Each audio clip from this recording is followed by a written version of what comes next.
Hey guys, this is Tyler. I just wanted to give a huge thank you to all of our listeners for their patience during this crazy month. For those who don't know, I actually recently came down with the coronavirus after recording the Weird Al Show episode. Thankfully, I feel so much better and the virus is basically gone at this point. So, next month everything will be back on schedule, and I do apologize for getting off track with getting the episodes out on time this month. But again, thank you guys so much for your patience. And also thank you to Jen Seggio for helping with editing this episode. She was a huge help, and it just means a lot that we have such awesome listeners and friends helping us out here. So, with that all in mind, on with the show.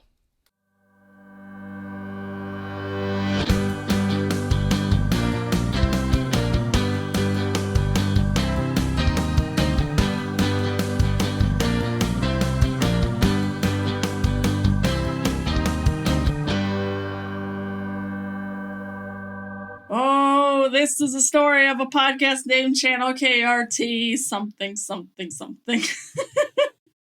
Welcome back to Channel KRT, where we take a look at the best and worst of obscure media. Today we have the absolute best of it, one of the most underrated shows of the 90s, honestly, starring not just any old comedian, the ultimate parody musician himself, Weird Al Yankovic. And the show is titled The Weird Al Show. Wow, what a surprise. I'm Kitty Quinn, and joining me today is... Tyler, the Wonder Podcaster. Randy, I was the guy who was caught in the bear trap. And today we have a very special guest.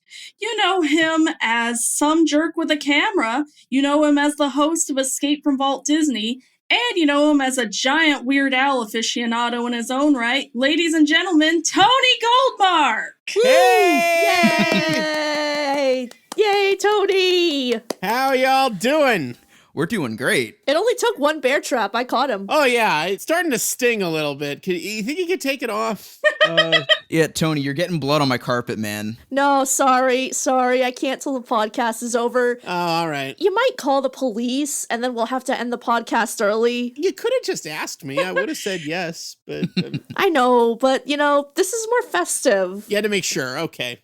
Yeah, I guess. This is more festive, How do you think I got Jenny Nicholson on my podcast?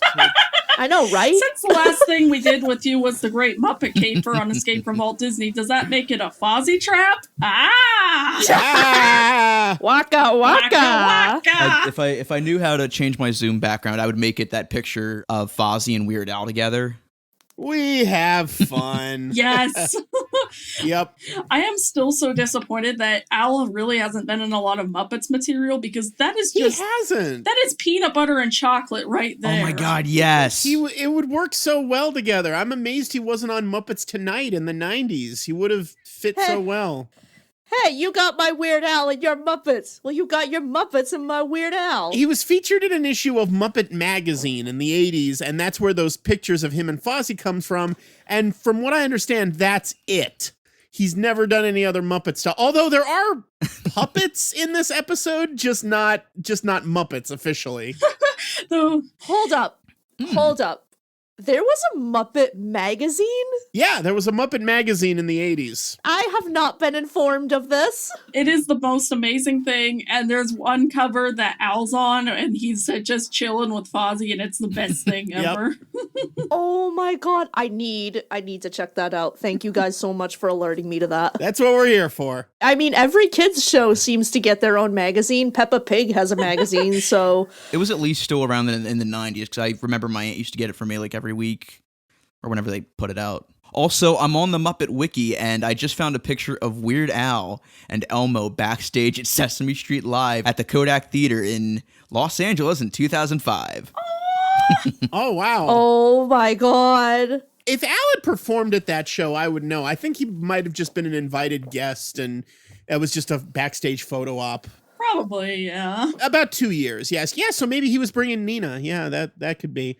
I will say, though, speaking of Weird Al and magazine covers, I'm not kidding. The first time I ever even heard of Weird Al was when he was on the cover of an issue of Disney Adventures magazine. Remember that? Oh yeah, The fucking I remember the Reader's yes. Digest size Yes. Disney magazine from the 90s. It was just a little interview of a few pages, but the cover, every cover would have a celebrity and a Disney cartoon character interacting somehow.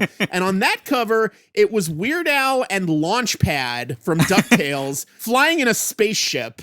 Yeah, Kitty, you probably found it too on Amazon. But let me tell you the postscript to that. Years later, I knew I was going to be seeing Al backstage at a concert, and I thought, this is the first thing I ever saw him in. I'll bring this for him to autograph. And I did, and I talked to him about it, and just as a weird joke, I asked, so, is Launchpad nice in person?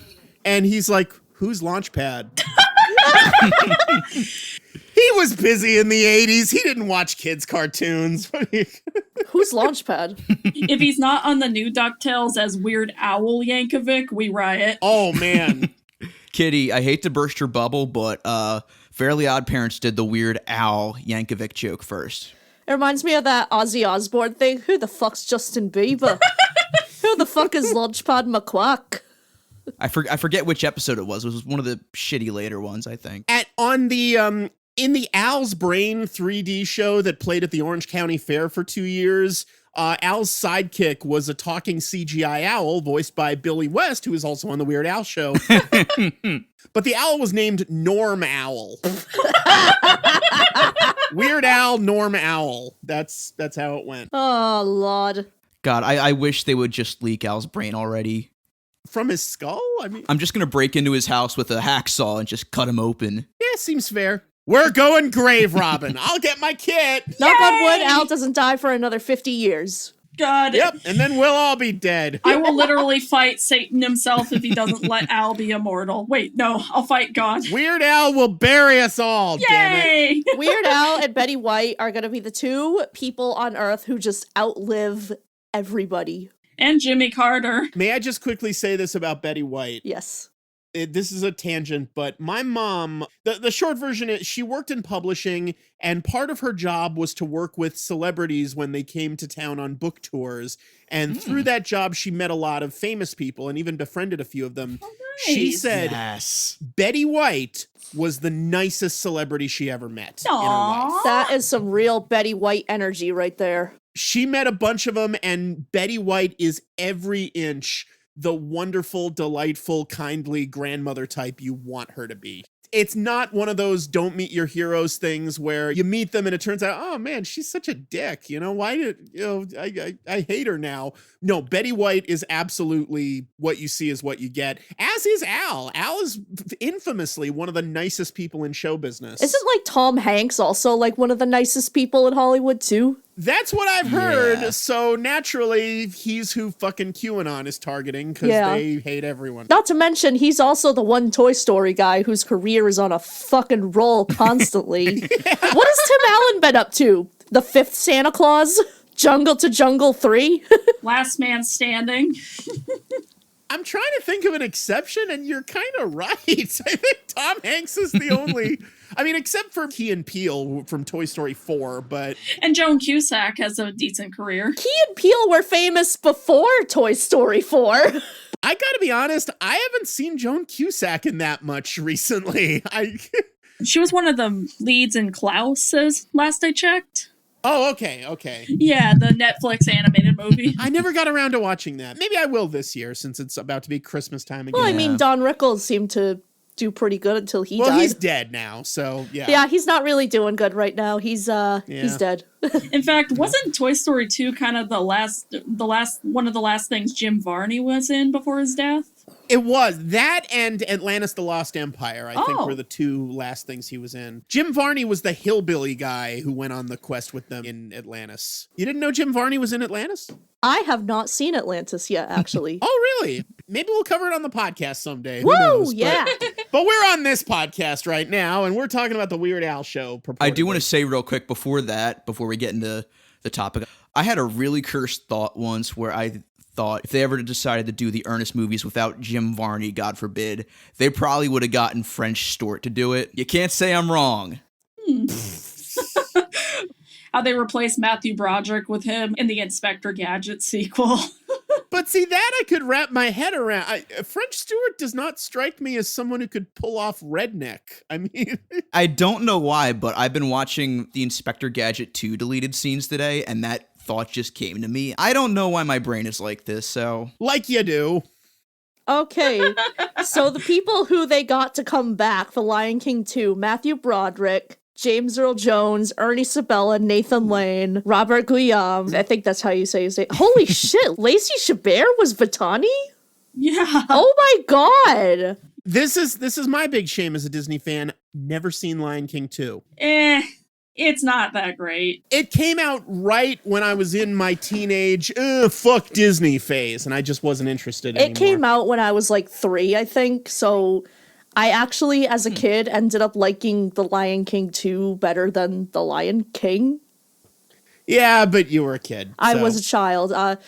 To be fair, The Lion King 2 really is one of the better Disney sequels anyway. Like, it's not great, but, like, it's really not bad either. That's what I've heard, yeah. Lion King 1.5 is better, though. Huzzah! And you know what TV show parodies The Lion King in its opening credits? The Weird Al Show. Let's get the train back on track. Yeah, let's get back on track.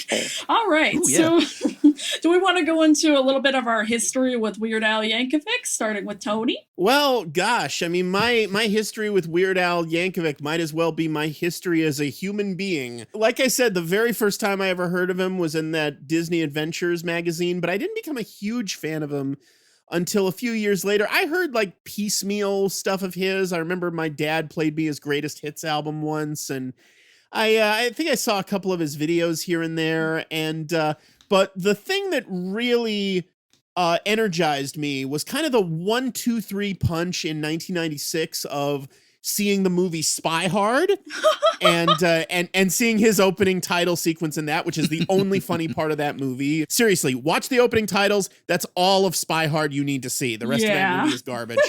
But his opening title sequence is really fucking great. Yeah, it's been years since I've seen Spy Hard, but I can promise you it won't age well. Right. Then very shortly afterwards, kind of because I remembered his appearance in Spy Hard, I went to Sam Goody one day and saw his then new album Bad Hair Day and bought it and just listened to it over and over again. I mean, Amish Paradise was great, but then the second track, Everything You Know Is Wrong, still might be my single favorite song of all time to this day. It's just brilliantly anarchic and absurdist, and I later found out it was a They Might Be Giants spoof, and they're one of my favorite bands now, or They Might Be Giants pastiche rather. And yeah, I was just hooked from that moment. Then later that year, my household finally got the Disney Channel, back when it was a pay station that you had to pay extra for. And the very first thing I ever saw on the Disney Channel, this kind of feeds into how my two twin obsessions of my life have been Weird Al and Disney. First thing I ever saw on the Disney Channel was an ad for the Weird Al 1996 concert special, There's No Going Home, which aired on the Disney Channel. Oh yeah, I've seen that. It's really great. It's really kind of fucked up in its own way, because it aired on the Disney Channel, and at one point, I'm not kidding, there's a Charles Manson parody. Oh my god! Like, Weird Al is signing autographs for fans, and this one Charles Manson-looking motherfucker comes up and he says, "Let me tell you, Weird Al, man, I'm your biggest fan. I played Eat It backwards, man, and I know we're all gonna eat it when the snakes rise up, man." Oh my god! It is the greatest thing I've ever seen. And the special kind of sort of ends with a Clockwork Orange parody. Yeah. Al finally comes home, and his parents have essentially replaced him as a son with Ed McMahon. Oh yeah, I watched that the other night. To be fair, Albuquerque does predict a race war, so I'm gonna send each of you guys to kill off Sharon Tate at some point. And then Blind Lemon Yankovic is like, why are you white, son? Yeah, his grandpa in the special is Blind Lemon Yankovic, played by, I don't remember the actor's name, but he was the cop in Clue. Yeah, I remember that. He was the cop in Clue. So obviously his grandpa is this old black blues man, And at the end, it's revealed he's not really Al's grandfather. And Al's like, what? And he just goes, you sure are stupid, even for a white boy. This aired on the Disney Channel. And you know what's crazy? That aired on the Disney Channel. And on his CBS Saturday morning show, he could barely get away with anything. But we'll talk about that when we get to that. Oh, yeah. But the CBS show hit the airwaves the very next year, 1997. In fact, he basically got his show because of the success of the Bad Hair Day album. And I not only watched it, but taped it every week. I also taped the Disney Channel special, and I just wore out my copies of them, just wore out the VHS tapes of them, watching them over and over again, because I was just obsessed with the guy and obsessed with the guy's work. And I was hooked from there. It just never stopped. It just snowballed into my current obsession. Yes. Oh, man. So my history with Weird Al Yankovic has been, before I continue, I was about to say, while you were on the Escape from Walt Disney episode on Milo Murphy's Law, The Substitute, I was amazed you didn't bring up that special, wondering why it wasn't on Disney Plus, because... I actually did briefly bring it up as an asterisk because I found out that special is not actually owned by Disney. It was broadcast on the Disney Channel, but it's actually owned by Al's record label and management. Gotcha, so, okay. Yeah. I think it was just cheaper for everyone involved because it was also a concert special. The sketches happened in between him performing live, and I think it was just cheaper. Well, rather than this company licensing all these songs, let's just do it through the record label. Especially since CBS would be all, nope, fuck you. That's not for kids. Oh, man. Yeah, we'll get to the issues with CBS, but yeah. Go on with your history with Weird Al. So my history with Weird Al Yankovic has been pretty much for a long time. I don't know if it's quite as long as Tony's, but I discovered him when I was a kid. When I was going through a giant Jurassic Park phase, I was just constantly, I was slowly discovering the internet on top of that. One of my friends was like, "Say, have you seen this Jurassic Park music video?" And I was like, "There's a music video?" And so then she showed me this stop motion song that I was just hooked. She was all, "Oh, it's a little scary." And I'm like, "This is awesome. What are you talking about?" The T-Rex bites Barney's head off. What's not to love? Literally. Exactly. I know, I love it.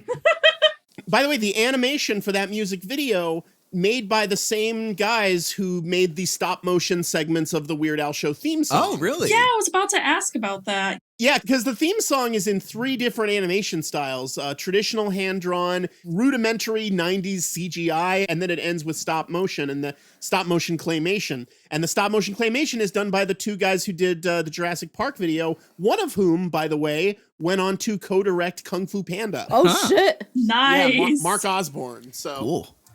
This is what gift shops looked like in prehistoric times. Nothing but dinosaur crap. Amazing. Yeah, that was from his Al Music special from when he was promoting Alapalooza. Yeah, at one point he's walking around a dinosaur museum making jokes, doing shtick, and he says, "Over here we have a prehistoric gift shop. This is what gift shops look like millions of years ago. Nothing but dinosaur crap." Amazing. And then he goes up to like the people who are doing the animation for the music video, and then he just starts crushing the clay and just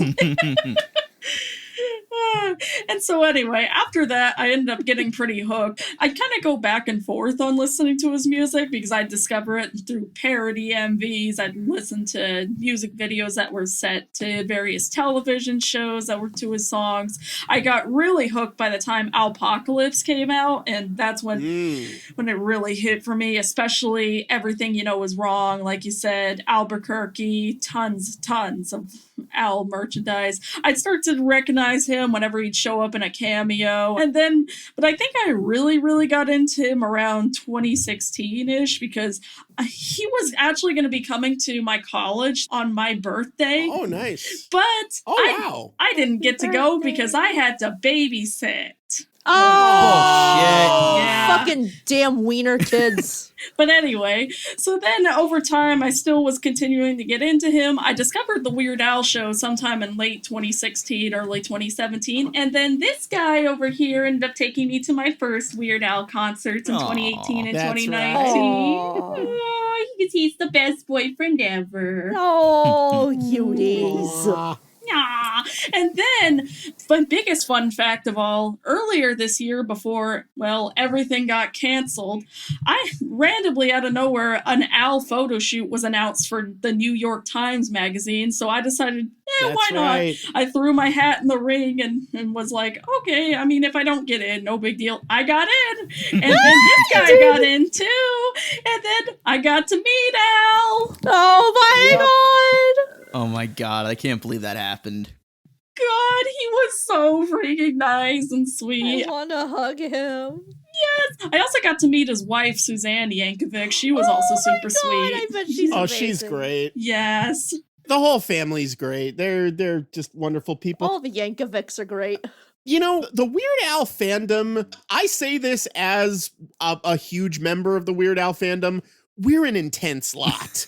I remember it wasn't The Onion, but it was some other parody website recently published like an editorial called "The Fuck You Say About Weird Al?" And it just showed a guy brandishing a knife, and it was like, yeah, we are kind of that defensive about the guy. But a big reason for that is he's just so nice to us. There is so much stuff. I remember Luke once, years ago, at a convention where Bermuda, Weird Al's drummer, was the guest of honor. Oh, yeah. Luke told a personal story because at that point he had met Al backstage so many times. Nice. And he was backstage. His wife at the time was working backstage at a show for some other comedians he really liked. And he wanted to get some autographs for him. And he just, without obstructing the view between the backstage exit and the limo they were getting into, just kind of stood at a point where it's like, okay, there's no way you can't see me. Sharpie in one hand, CDs in the other hand. I would very much like an autograph, please, sirs. And the comedians were just like talking to each other. And they were like, yeah, what? Boom, got in the thing and drove off. Now, the takeaway for Luke was, look, I'm not mad at them. I'm not obligated to an autograph, but I just kind of realized at that moment, Al and his band don't have to do what they do for the fans. They don't have to go the extra mile the way they do, and they still absolutely do, and it's wonderful. Yeah. Like the fact that in the email for the photo shoots, they were saying, yeah, we can't really guarantee that Al's gonna meet everybody. We apologize. We just want to make sure we're respecting his time. He made sure everybody got to meet him afterwards. That was awesome. Absolutely. A couple years earlier, Al got his star on the Hollywood Walk of Fame, and people who had contributed to raise the money to get his star on the Walk of Fame, and I had performed at a benefit concert for that to raise funds because it's Nice. way too expensive to get that shit for the Walk of Fame. It's all a scam. But anyway, so I'd performed at this thing, so I was in the quasi VIP section. I wasn't in the super VIP section, but I was in kind of a designated area for fans who had contributed to it. And afterwards, there was an after party at the Viper Room on Sunset Boulevard. Is it Sunset or Hall? I forget. But at the famous Viper Room Club in LA, there was an after party where all the people in that area, Al showed up, didn't have to, but he did. And he made sure to personally meet every single person there and and get pictures and everything. He's such a nice guy. And I think I remember Dave Gansel posting a selfie from that night. yeah, Yes. I think I'm in that selfie as well. Yeah, you are. I remember that, yeah. I am going to it now. Yeah. Let me take a look-see look. Which, by the way, there's a good video from David Gansel about that day where you guys are all in it. Yes. Definitely check that out. We'll link that on the Twitter. Right. It's Al's just such a nice guy. I feel like the fact that pretty much every single person, outside of maybe a few who turned out to be either one, crackheads themselves, or two, eventually made up with him over time, the fact that everybody has a nice story about him, I feel like is a good sign. Like, if there was even like a couple of horror stories, like, say, Vic Mignogna. I have never once in my life heard I met Weird Al, he was a dick story. Not once in my life. I would have by now if those existed. One thing I kind of love about it is that Weird Al just dissed Eminem Oh, Yes. that was glorious. hard. And Eminem did not even fight back. He just said, you know what? He had a fair shot and I take the L. And the thing is, I know for a fact Eminem saw that interview and was not pleased with it. And for some reason, never tapped back the way he does for every fucking thing. I mean, God damn. That's an accomplishment right there. God, can you imagine if he did, though? Like, Yes. Shut up! Shut up! Shut up! I know what you're saying. That's my favorite fucking interview, by the way. It's glorious how Al just blatantly calls out Eminem on his hypocrisy. On him saying, I absolutely believe in free speech. An artist should be an artist whether you like it or not. So if someone wants to do a parody of someone's music video, they should just do it. It's like, God damn! Smackdown! So glorious. Also predating the interview 2014, he also kind of hints at Eminem as gay rumors. Yeah, that was great. Yeah, and then Eminem himself later did that same fucking joke in the movie The Interview. Yeah. And yeah, for those who don't know, on his 2003 album Poodle Hat, Al's big lead single was a parody of Lose Yourself by Eminem called Couch Potato, about sitting on your ass and watching TV all day. And a video was in pre-production. They were gonna do a video for it, and it was all set to go. The label was dropping the money for it, and they were weeks from shooting. And Eminem just suddenly said, you know what? I'll let you do the parody on the album, but don't make a video. I don't want there to be a video of this album. coward. And Al, being such a nice guy, was like, okay, I'll respect your wishes, but you're kind of torpedoing this album's success. Because the label had already sunk so much money into the video that it was too late to switch gears and do a video for a different song. Yeah. It was like a sunk cost thing. They eventually did a really, really cheap video for the song Bob, which was literally just a parody of Bob Dylan's Subterranean Homesick Blues, where it's just Al holding it was the video was clearly made for like $5, and that ended up being the only video for that album just because of the Couch Potato, stupid shit. So yeah, fuck Eminem for that. Anyway, we've been talking for almost 40 minutes now, and we haven't actually gotten into the show. That's a sign that it's going to be a really, really good episode, you guys. If there's anything I can think of that Al's done that's problematic, like saying, like, if there's like a lyric that he's done in the past, like a certain line I'm thinking of in Word Crimes, which is thinking of an ableist slur. Right. At least he apologizes and... Yeah, he apologized for that. He legitimately didn't know that it's an ableist slur, because it's specifically an ableist slur in the UK. Well, yeah. In America, it's not really known as that. And he legit had no idea, and he apologized for it. And, he was a responsible adult. That's what you gotta do. Exactly. And it's sad. And lo and behold, did not get canceled. What? He actually apologized and people accepted the apology? What? In this fucking day and age. Oh my god! We gotta cancel him for not getting canceled. That's against the laws of nature. This just in, Weird Al Yankovic has been the first person to be canceled for being too kind. Too kind, yeah. Can't do it. It violates the norms of everything. We're coming next for you, Dolly Parton. And Betty White. And Betty White.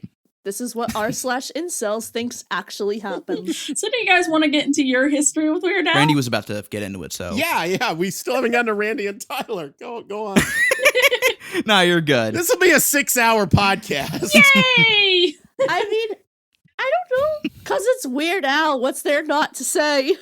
But anyway, I don't have like a crazy history with him or anything. I will say this, when I was younger, I did go through a Michael Jackson hyperfixation phase.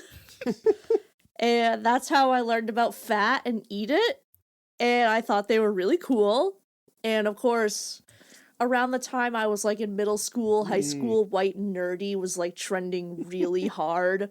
Like that was one of the comedy songs. So I did hear a lot of White and Nerdy. It's a good one. I still love White and Nerdy a lot. Yes. By the way, weren't Key and Peele in that? Yes, they were. Key and Peele were in the music video for White and Nerdy. That was before they got the Comedy Central show. That was back when they were just on Mad TV. So. Oh, nice. Oh, God, yeah. Yeah, and fucking Oscar winner Jordan Peele is in the White and Nerdy video. That's insane. And then I remember, I think in high school, he was in Tacky. Yes. That became like a hit. And I was like, holy shit, he's still going?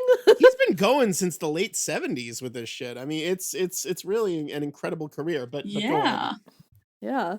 And then I became, then pretty much I started watching Tony's videos and seeing him a lot and seeing all those references. That's how I even found out he had a show. And then I met Tony and Kitty, became close with them and shit. And because Al's such a nice guy, he was gracious enough to do a cameo in one of my videos, Yes! which was amazing. I was like, holy shit, that's Weird Al. It is indeed. And you know what's even worse? Your 5th album. Da-da-da. Ta-da!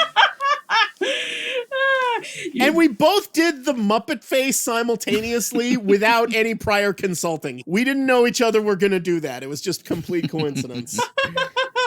He's just so in tune with you. You guys have like a shared energy or something. Maybe it just comes from me watching footage of him for so long. I've just kind of absorbed his essence in some ways. I've decided it's magic.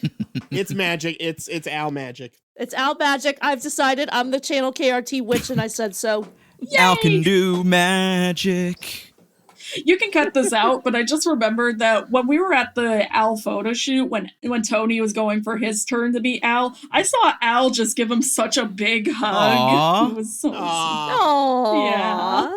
Yeah, Al, he recognizes me. I'm one of the kind of Uber fans that he recognizes me at this point. He recognizes all of his biggest fans who he's met a whole bunch of times. And although I gotta say there are limits, because the second to last time I met him at an art gallery in Los Angeles on Melrose for a bunch of Weird Al related fan art, he was at the opening of that, and I got to briefly meet him along with Dave and Alessandra were there. Oh, nice. And I only had like a minute with him, but he asked like, so what's new with you? And I had just started Escape from Vault Disney at that point. And I said, well, I just started a podcast. And Al joked like, I think you're the first person to ever do that. I'm like, yep, breaking new ground, you know? And then there was like an awkward lull in the conversation. And then on a complete whim, just why the fuck not whim, I just randomly said, want to be on it? And Al just kind of sort of cringed for a second, and I kind of nervously, I was like, it's fine. Never hurts to ask, right? And I kind of realized, he's very friendly to his fans. I think there's a limit. Yeah. Absolutely. I think there's a point to which, I don't want to let this guy into my life too much just in case, which you can understand. You can understand. It still couldn't hurt to throw it out there. Yeah, it never hurts to ask, like I said. Because you kind of see what happened with Selena Quintanilla, how her biggest fan ended up murdering her. And so, not that you would do that. Just, you have to. Of course not. Yeah. Tyler, what's your history? All right, because I haven't said a lot in this episode. So my history with Weird Al is that I guess my first exposure to him was through the George of the Jungle movie, because I had a really, really strong obsession with it, and I also kind of had the soundtrack that also had his cover of the George of the Jungle theme song on it. Right. A couple years later after that, I got into his music because, of course, White and Nerdy was all over the place, and there was just a bunch of music videos using that song on what I like to call the golden age of YouTube around 2006, 2007, so I also decided to just check out a lot of his songs through that, and I did become sort of like a casual fan of his, but I didn't really get deep into the Al fan base until I came across Tony's videos, which is around that time I watched The Weird Al Show and fell in love with it. Yeah, a word about that cover of George of the Jungle, by the way. I'm going to go off on tangents all night. This is why this is a 6-hour podcast. No, not at all. Yeah, that cover of George of the Jungle that he did, which, by the way, not in the movie, but it is on the soundtrack album. But it was originally recorded 12 years earlier for his Dare to Be Stupid album, his third album in 1985. And the story behind that is that after he released Eat It on his second album in 3D, suddenly his record label started, as they said in Barton Fink, taking an interest in his career, which is never a good sign. And Dare to Be Stupid had two songs that were basically forced on him by the label. One was his Cyndi Lauper parody, Girls Just Want to Have Lunch. Ugh, that song is gross. Al did not want to do a Cyndi Lauper parody. He didn't have a good idea for one, but the label straight up refused to release the album unless it had a Cyndi Lauper parody. They were convinced that they were trying to control his career at that point. So his response to that was like, okay, I'll do Girls Just Want to Have Lunch, but I'm going to intentionally make my vocals sound as gross and nasally as possible. I'm going to make it the most unpleasant piece of shit you've ever heard. And indeed it is. I don't recommend that song. It's probably his worst song. But they also mandated, okay, this album's also got to have at least one straight cover song. Because cover songs sell albums, damn it. You gotta put a cover song on here. Al's like, I don't want to do a cover song. Well, you have to, or we're not releasing it. So just to troll them, he's like, okay, fine, fuck you. I'll cover the theme from George of the Jungle. So after those twin acts of rebellion from Al, the label basically stopped telling him what to do. Actually, it was 3 acts of rebellion, because then on his next album, his label was pressuring him to do a Christmas song. Actually, they wanted him to do a full Christmas album, because Christmas albums always sell around the holidays. And Al didn't want to do it, so they compromised with, all right, fine, I'll release a Christmas single. How about that? And that ended up being Christmas at Ground Zero. Yes! Which is a song about celebrating Christmas in a post-apocalyptic hellscape. And it was at that point that the label went, all right, you know what? Do whatever you fucking want. Which leads into us finally talking about the Weird Al show itself, which sadly was also kind of a product of the executives constantly bossing Al around. Oh, yes. He still makes it work. So the Weird Al show was an American television show hosted by, well, Weird Al Yankovic. Of all people. Produced in association with Dick Clark Productions and taped at NBC Studios, it aired on Saturday mornings on the CBS TV network. The show ran for sadly only 1 season, from September to December 1997. God, the show deserved better. We were robbed. It really did. It deserved a better reception, and also it deserved to be able to be a better show. Yeah. Much as I love it, you can tell where it's compromised, and we'll talk about that, but go on. Yeah, so it basically worked similarly kind of to how Pee-wee's Playhouse and Bill Nye the Science Guy worked. In fact, one of the guys I think who's developed the set for Pee-wee's Playhouse helped develop the set for this show. Oh, yeah, that's right.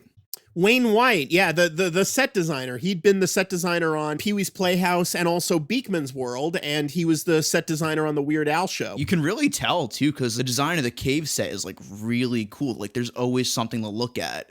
Yeah. It's easily one of the best TV show sets I've seen. Like, I just loved it. I want that eyeball chair so badly. You know what? I know who owns it now, because it was, okay, at one of the Alcons, I think it was Alcon 3 in 2002, they auctioned off that eyeball chair. Holy shit. And it went to a guy, his nickname in the Weird Al fan base was Pooh Bear. I believe his real name is Tim Winslow, and he spent like $3,000 or something on that chair. I have no idea if he still has it, because let me tell you something, in the same auction, you know that like monster head that's like above the cave entrance with the big googly eyes and the tongue sticking out, the big the green monster head thing? Yeah, the one that looks like Slimer. Yeah, it does kind of look like Slimer. I bought that. Oh! I'm not kidding. I bid on it just as a goof, and I fucking won it. No one outbid me, and I ended up spending like $430 on it. And here's the thing. No fucking way. It fell apart mid-auction. Oh, no. It was just made of cheap styrofoam, and the paint was already starting to fall off. And I had it in my closet for a few years, and then eventually threw it out because Oh, I'm so sorry. Quick question. Just asking for a friend. What dumpster do you think what dump do you think it'd be in? this was when I lived in Chicago, so a dumpster in Chicago. All right, so a Chicago dump. Thank you. I'll be right back. Okay.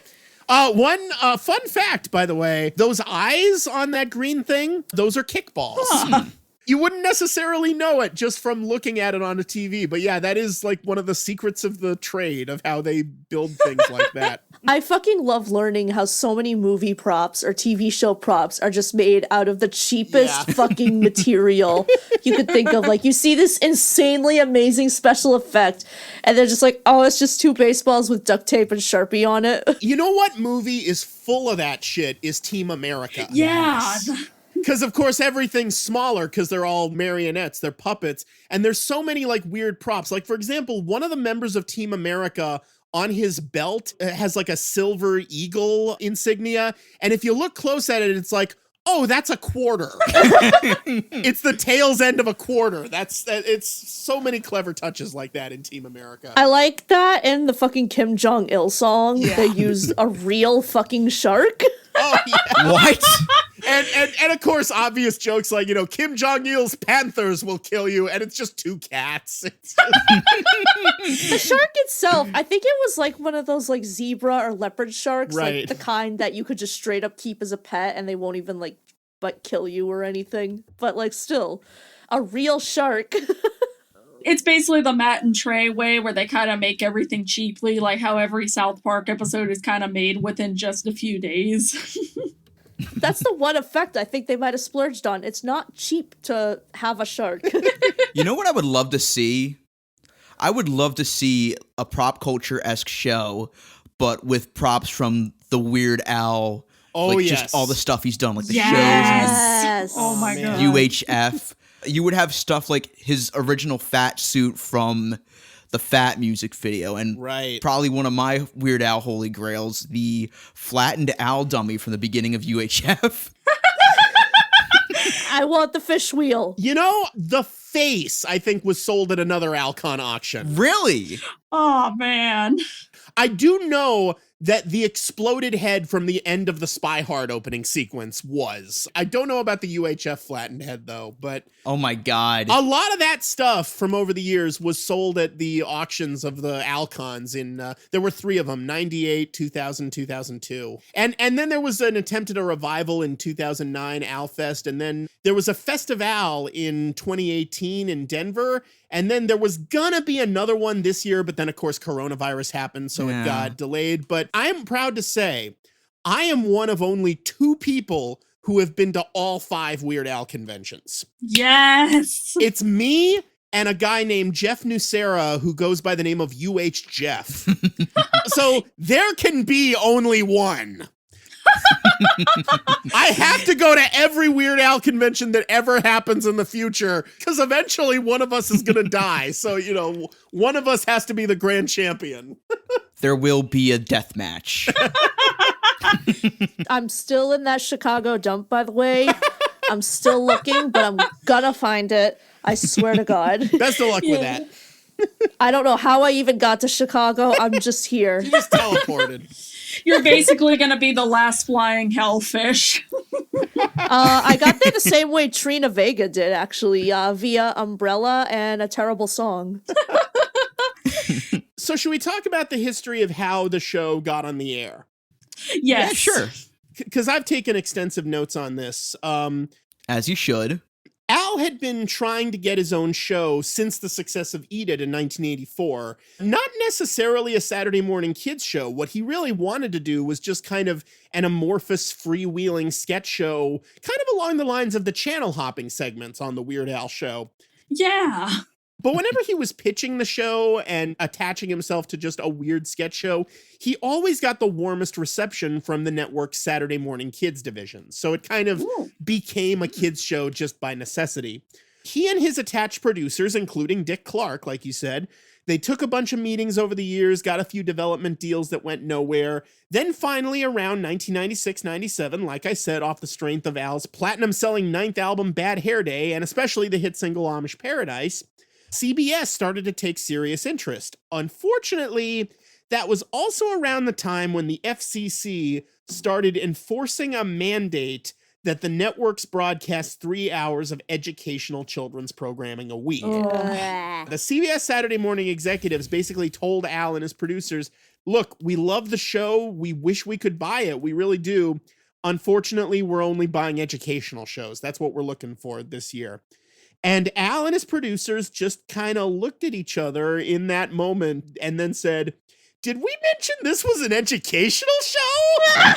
It's an educational show. So in Al's own words, we prostituted ourselves to get on the air.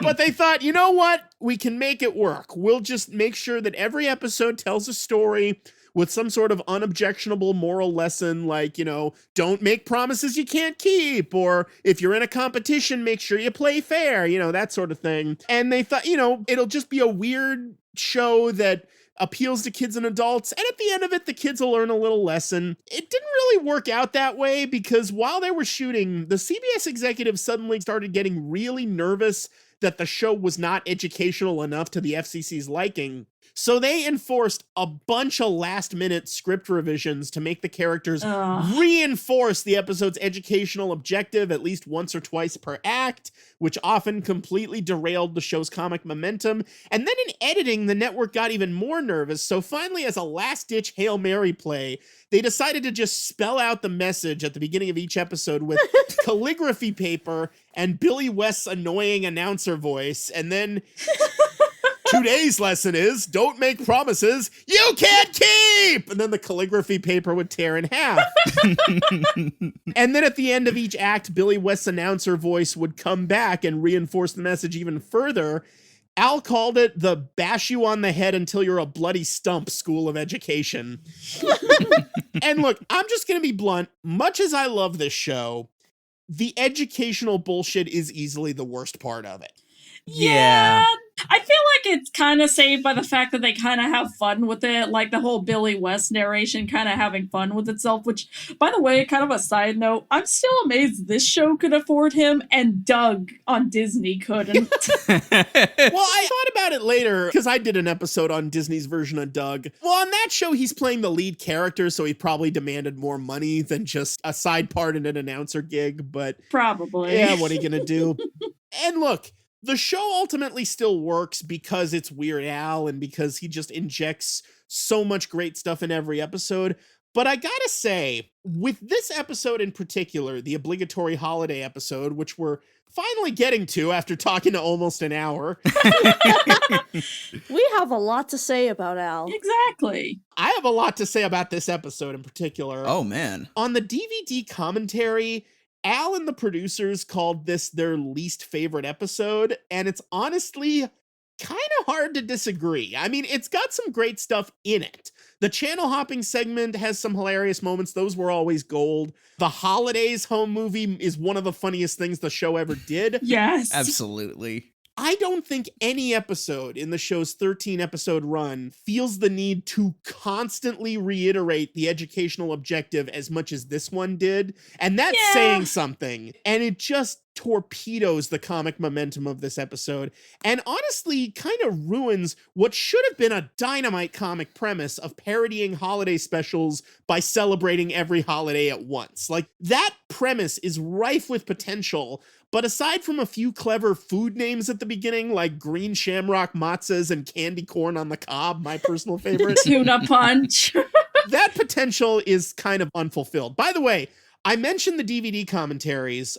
First of all, we should briefly mention the director of this was Peyton Reed. Oh, yeah. Peyton Reed directed all 13 episodes of The Weird Al Show. This was back when he was mostly directing TV sketch shows and Disney Channel original movies that mostly remakes. Like, he directed a remake of the Computer Wore Tennis Shoes starring Kirk Cameron for the Disney Channel in the mid-90s. And Oh, the fucking Camerons. He also directed the video portions of Back to the Future, The Ride, too. Yeah. yes, he directed the pre-show of that specifically. And, of course, went on to direct such movies as Bring It On, Down with Love, and the Ant-Man movies now for Marvel. Holy shit. Those Ant-Mans? Yeah, Yep. the Ant-Man movies. That was the same director as the Weird Al Show. Right. Never heard of it. By the way, if Peyton doesn't get Al for the third Ant-Man movie, we riot. Oh, absolutely. Well, Yes. well, not only that, but why the hell hasn't Peyton Reed brought the Hooded Avenger into the MCU yet? I mean, Oh, it's right in the name. Literally. I guess technically Captain America is a Hooded Avenger, but, you know. No, but it would be perfect as a one-off gag just to have him in the background. Absolutely. As a failed superhero. Steve Rogers is gonna. Oh my god, that would be a perfect story for like one of Louise's crazy backstories. He would just fucking be talking about how he met a random red hooded man who was talking about how he lost his friend to molasses, or whatever. Oh, that's one of my favorite jokes in the show. Period. So this is a story about a guy named Al, and he lived in the sewer with his hamster pal, and the sanitation worker was like, "Yo, we don't approve, dog," and he just doing the theme over and over again. The opening theme kind of sounds like a Luis monologue in a way. It does. It keeps digressing into these red herrings that have nothing to do with anything. Like, you know, he lived in a sewer, but the sanitation workers kicked him out. Then he had a dream about wearing lederhosen in a vat of sour cream. But that's really not important to the story. Then he met this dental hygienist, but he lost her number. With a spatula tattooed on her arm. It's like bizarro Sherwood Schwartz. It sets this brilliant tone of randomness for the rest of the show. And even the opening credit sequence itself can't decide what animation style it wants to be. It's so great. I love that theme song. I have every word of that fucking theme song memorized, and it's easily in my top 10, if not number 1 of my favorite TV show themes of all time. It is one of the catchiest theme songs ever.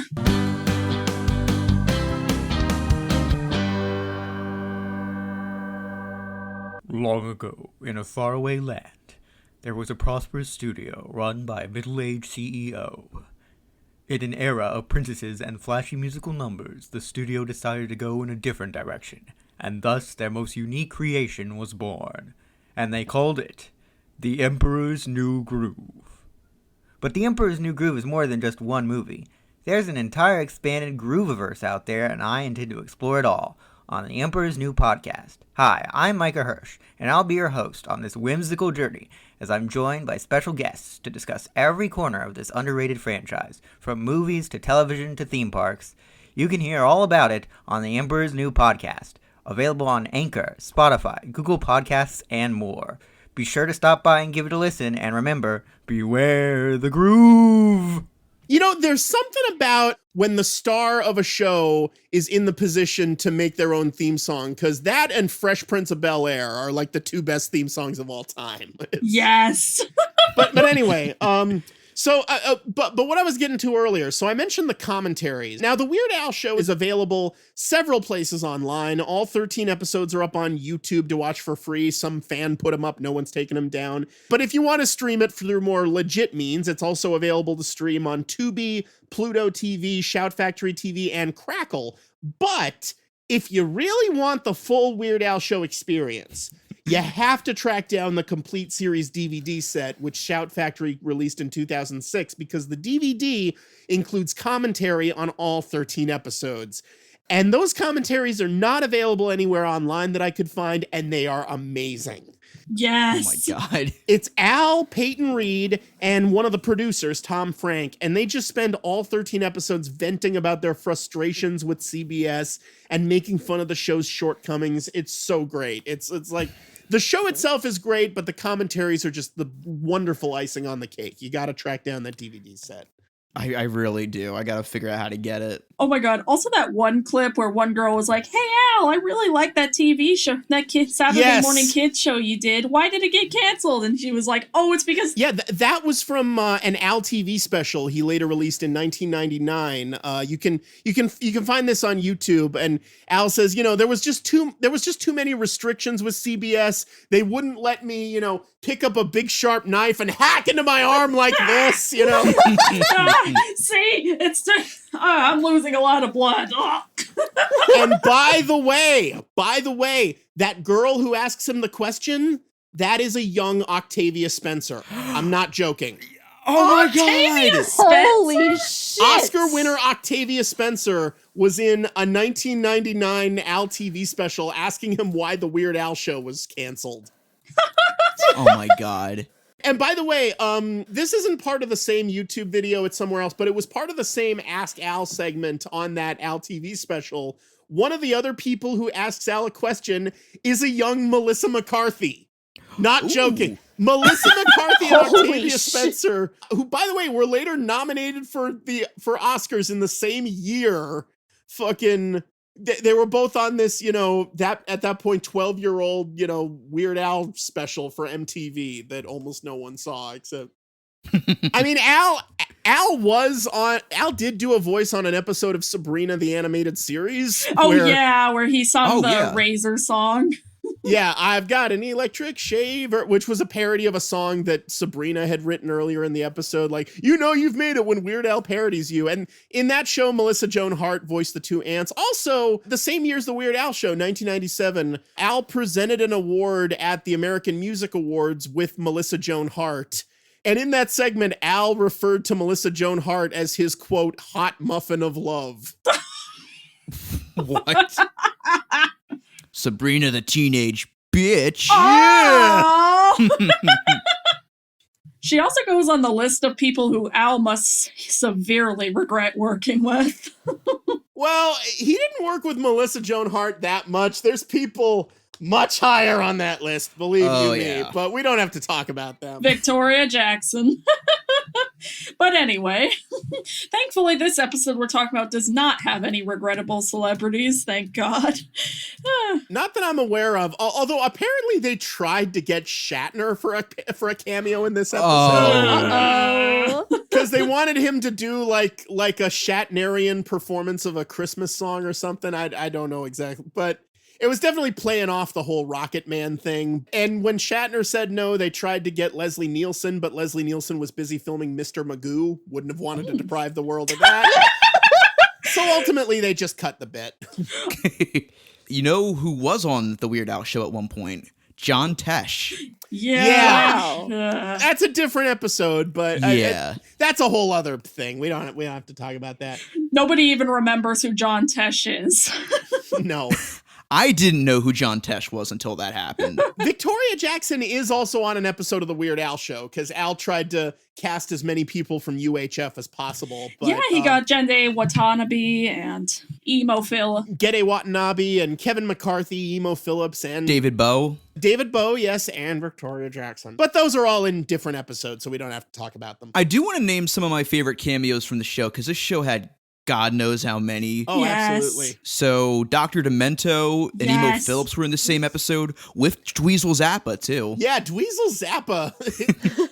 His cameo was awesome because Oh my God. Because Alec basically keeps torturing him and getting him to do all these chores for him in hopes of some chocolate lasagna, which is This was also Patton Oswalt's one of his first TV roles too in the first episode. Yeah. That's right. Yeah, Patton Oswalt's in an episode. Drew Carey makes a brief appearance. In fact, Yeah, he was in the same episode as Fred Willard. yeah, the late great Fred Willard was in an episode. Matter of fact, this is a true story. Like you said, the Weird Al show was shot at NBC Studios in Burbank, and it was actually shot on the very same soundstage where The Tonight Show with Johnny Carson was filmed decades ago. Oh yeah, that's right. I read about that. But down the hall, in the same big studio space, was another soundstage where, at the time, The Tonight Show with Jay Leno was being filmed. And so very often, and this happened more than once, this happened a few times, when they were trying to get a big celebrity guest who happened to be on The Tonight Show that particular night, Al would literally go to the Tonight Show green room and try to sweet talk them. Hey, do you have like a few minutes to come to the studio next door and, in Drew Carey's case, like put your head in a box? You want to do that? I got a Saturday morning show. And that's how he first met Drew Carey. And I think Drew Carey was the only person who said yes via that process. Well, did he get a map to his house? Unfortunately, no. But Al and Drew Carey later became good friends, and the very next season did a cameo on the Drew Carey show. Yes. And then Drew Carey was in Al's It's All About the Pentiums video. That was fucking awesome. And there's also that video of him and a couple other guys playing accordion together at the American Music Awards. That was at the American Music Awards. It was Weird Al, Drew Carey, Those Darn Accordions, and Dick Contino all playing this big accordion medley of songs that had won Best Song at the American Music Awards over the years. And it was because Drew Carey was hosting that year that even happened. But the significant thing about that moment, it was the first time Al ever appeared on TV without the glasses and mustache. Actually, he did have a mustache still, but he also had a beard that he was starting to grow. Yeah, he had the goatee. Yeah, he had a little goatee. So he didn't look like himself at all. And I didn't even recognize him the first time I watched it. I thought it was just another member of Those Darn Accordions. I really did. So I watched the whole number and I'm like, I thought Al was going to be on this. What the fuck? I had to watch it again to realize, why doesn't he have the glasses? What the fuck? And it took some getting used to get used to that new look. Because that was very shortly after the Weird Al show. And the Weird Al show was it was one of the last times he had the old look of the glasses and mustache, the classic Al. It was kind of the last throes of that. Before he got like LASIK and such. Before he got LASIK surgeaka, yeah, that was... I kind of like that pun, classic Al. Yeah, classic Al. Ah. Waka waka. Also, because I teased this on the Twitter, this show does have a connection to our very first topic, Adventures in Wonderland. Oh, does it? Well. Yeah, Terry Garr was on the show. Oh, okay. She yeeted Al into the wall. And Gilbert Gottfried. Gilbert Gottfried had a cameo. Mike McNasty himself. Gilbert Gottfried as Al's imaginary friend. I'm not imaginary! Who may or may not actually be imaginary. It's left ambivalent. Do you want to see some ID? It always comes back to Gilbert Gottfried, doesn't it? Every time. You know, Gilbert Gottfried is just one of those actors who loves to work and will be in literally anything. Nice. He literally flew all the way from New York to LA just to do that Weird Al show appearance. Like, he just Wow. spent his own money on the plane ticket, I believe. Like, he just loves to work. Wait, you said Gilbert Gottfried will do anything, right? I mean, probably within reason. All right, I'm gonna give him $100, and he is gonna read the closed captioning on Pornhub videos to me. Good luck with that. I mean, he did read 50 Shades of Grey in one video, Yeah. so... He's reading the Pornhub captions. Hi, Gilbert. Here's $100. Please be on our podcast. This is Mike McNasty. Holy fuck, is this wrong? But holy hell, is this erotic? But holy hell, is it erotic? Also, Randy's become Joe Rogan. Yeah, I'm the Joe Rogan of this podcast. Oh, I'm sorry to hear that. Also, one more guest appearance I want to point out, which is easily my all-time favorite Weird Al show bit, Fred fucking Flintstone. Yes! Yes! Holy fucking shit. Yes! Well, if it isn't Al Yankstone. Well, if it isn't Al Yankstone. Fred, old buddy. I have, you can't see it, it's not on video if you're listening to the podcast, but on my shelf at Savers, I found a fucking Fred Flintstone mug still in the box. Oh, man. Bruh. I have the box on my shelf, and I have not used the cup because it is cracked, but... Well, yeah, but dabba do to that. Yeah, but dabba shit. Yeah, in a completely different episode, there was a segment that revealed that Al was originally on the pilot of the Flintstones in a segment that was animated by Hanna-Barbera and used the actual voices of Fred and Wilma Flintstone at the time. And it was amazing. Al as Al Yankstone, Fred's long-lost cousin. And Al keeps blowing his lines and Fred gets mad at him. And yeah, that segment was amazing. It's such a beautiful fucking bit. Yeah. Yes. Just go watch this show, guys, please. Yes. Absolutely. Every single episode is just watch it. Absolutely. But we're not talking about that episode. So we get into our today's episode in Yes. possibly the only intro where Billy West doesn't yell halfway through into it. It's kind of funny. It's like he's so calm reading it. He's like, it's important to be a good listener. I was half expecting him to just say, listener! Or something like that. Just bust the kids' eardrums. I mean, that would have worked because, listen to me, be a good listener. Like, you know, it would have fit, but I don't know. I don't know why, but I was thinking of like Josh Peck. Be a good listener. Listener! He probably had to record all those narrator announcements for all 13 episodes in like one day. Maybe his voice was getting tired by then. Yeah. This was like the 12th out of 13 episodes, so. And no Fat Man cartoon in this episode. Nope, unfortunately, no. Oh, yeah. Please, for the love of God, I already had to deal with John Kay. Oh, John K. wasn't involved in Fat Man. No, Thank fucking God. The Fat Man segments in this were actually made by the same team who did the CGI animation for the Weird Al Show theme song. And they would later go on to do Jimmy Neutron. Oh, yeah, that's shit, right. yeah. Yeah, not kidding. Yeah. Now I'm disappointed Al never had a cameo on Jimmy Neutron.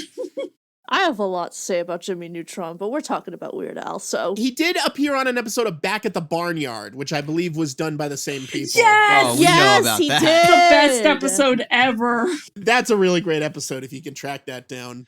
Motherfucking Back at the Barnyard. That was just the best fucking show. Yeah. Yes. Chris Hardwick aside. Yeah, well, we don't have to talk about it. Speaking of celebrities that Al probably regrets being involved with, but what are you gonna do? And John K. of all fucking... I mean, John K. was abusing Katie Rice while they were doing the Close But No Cigar video. That must have sucked for Al to learn about that. You guys mind if I just step out and scream for a few minutes? Yeah. Well. Anyway, but we don't have to talk about that unpleasantness, so... Good, let's not. Yeah. You know what? All these celebrities, all these canceled celebrities Al's worked with, they really should have been better at listening and letting people share their feelings. And that would have solved everything. I'm trying to get Bond for a cameo. The message in this episode is so clumsily delivered, or so beaten into you. Like, there's a good message somewhere in there about the importance of actually listening to why someone's having a rough time as opposed to trying to force them to just put on a happy face. But in this episode, you could make a tuna punch drinking game out of taking a shot every time a character says the word feelings. Yeah. If I was feeling kind of depressed at a party and someone approached me and said, "Do you want to talk about your feelings?" If anything, it would impact those feelings negatively. Yeah. I would be like, no, bitch! What the fuck? Stop ruining the mood pie. The mood pie would just be a fucking charred The fucking mood pie. On the commentary, the producers hated that fucking thing. It was such a hideous prop to work with.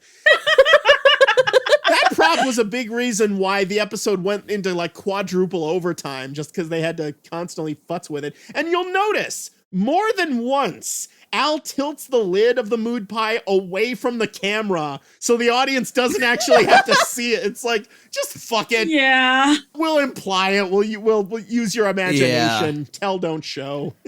It kind of gave me vibes of the imaginary pie from Hook. Yeah. It's basically just a big fucking mess of frosting and just fucking... Now that means that Binging with Babish will have to make it because he did make the Twinkie Wiener sandwich. Yeah. Now, and look, I'm not saying feelings aren't important. I'm just saying talking about them like you're a fucking preschooler is such a goddamn... Like, and just the way it's framed, like, "Hey, Corky, you know what you need to talk about my feelings?" No one talks like that, for God's sake. No one. No one.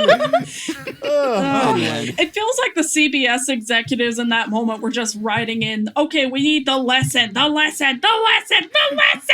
just fucking scribbling all over the script like, we're going insane! Feelings! Feelings. JB Toppersmith just comes on the screen and says, "Remember, Al, talk about your feelings or else." Like, well, I'm feeling fucking scared. Oh, and that's another thing, getting in the guest stars. Do you guys know who JB Toppersmith is played by? Stan Stan Freeberg. Freeberg. Yes! One of Al's heroes in comedy music, did a bunch of very famous novelty records in the 50s, went on to be kind of a legendary commercial maker. He kind of invented the funny commercial back in the 50s and 60s. Yeah. And almost kind of invented like postmodern ironic advertising in his own way, and just had a monumental career for many decades, and then passed away finally about 5 years or so ago, and also did voices for Looney Tunes back in the day. Yeah, oh my God. Yeah, he lived a pretty amazing life. He's also Papa Bewley on this show. Papa Booley, yeah, one of the puppets. And the other puppet is his son, Donovan Freeberg. One of the commercial campaigns that Stan Freeberg did was the encyclopedia commercials in the 90s, and Donovan was the kid in those encyclopedia commercials. Aww. That guy, yeah. And by the way, earlier this year, the Weird Alphabet did an episode talking about the Weird Al show.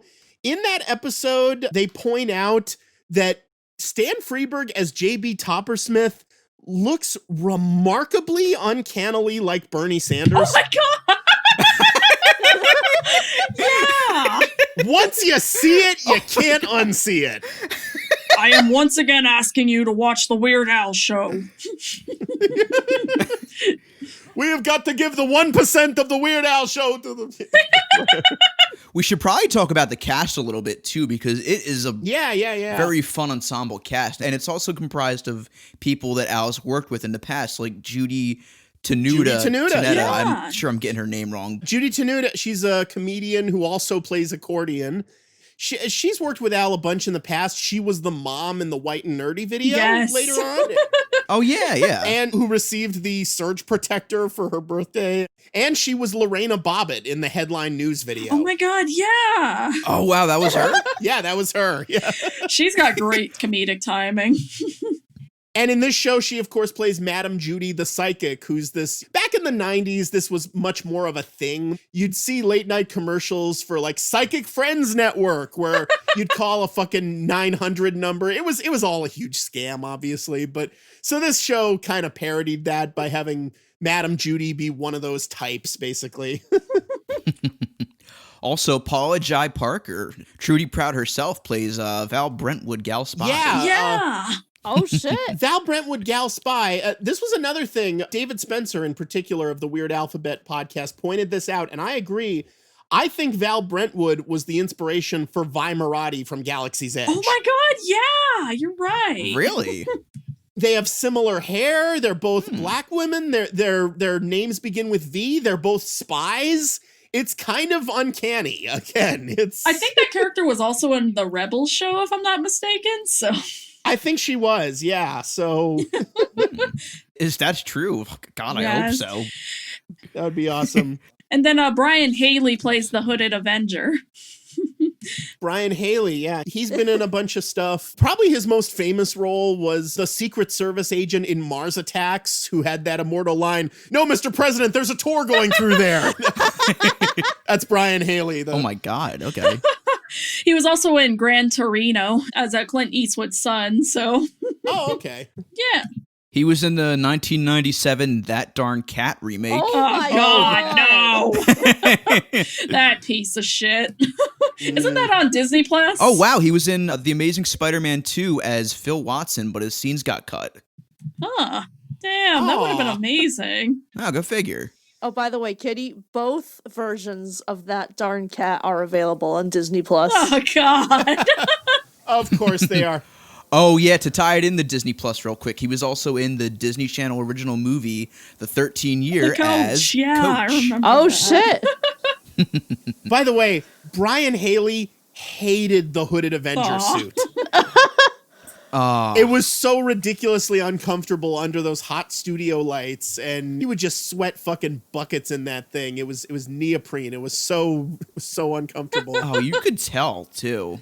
Yeah, he's not. There's points where you could tell he's not doing great. Yeah.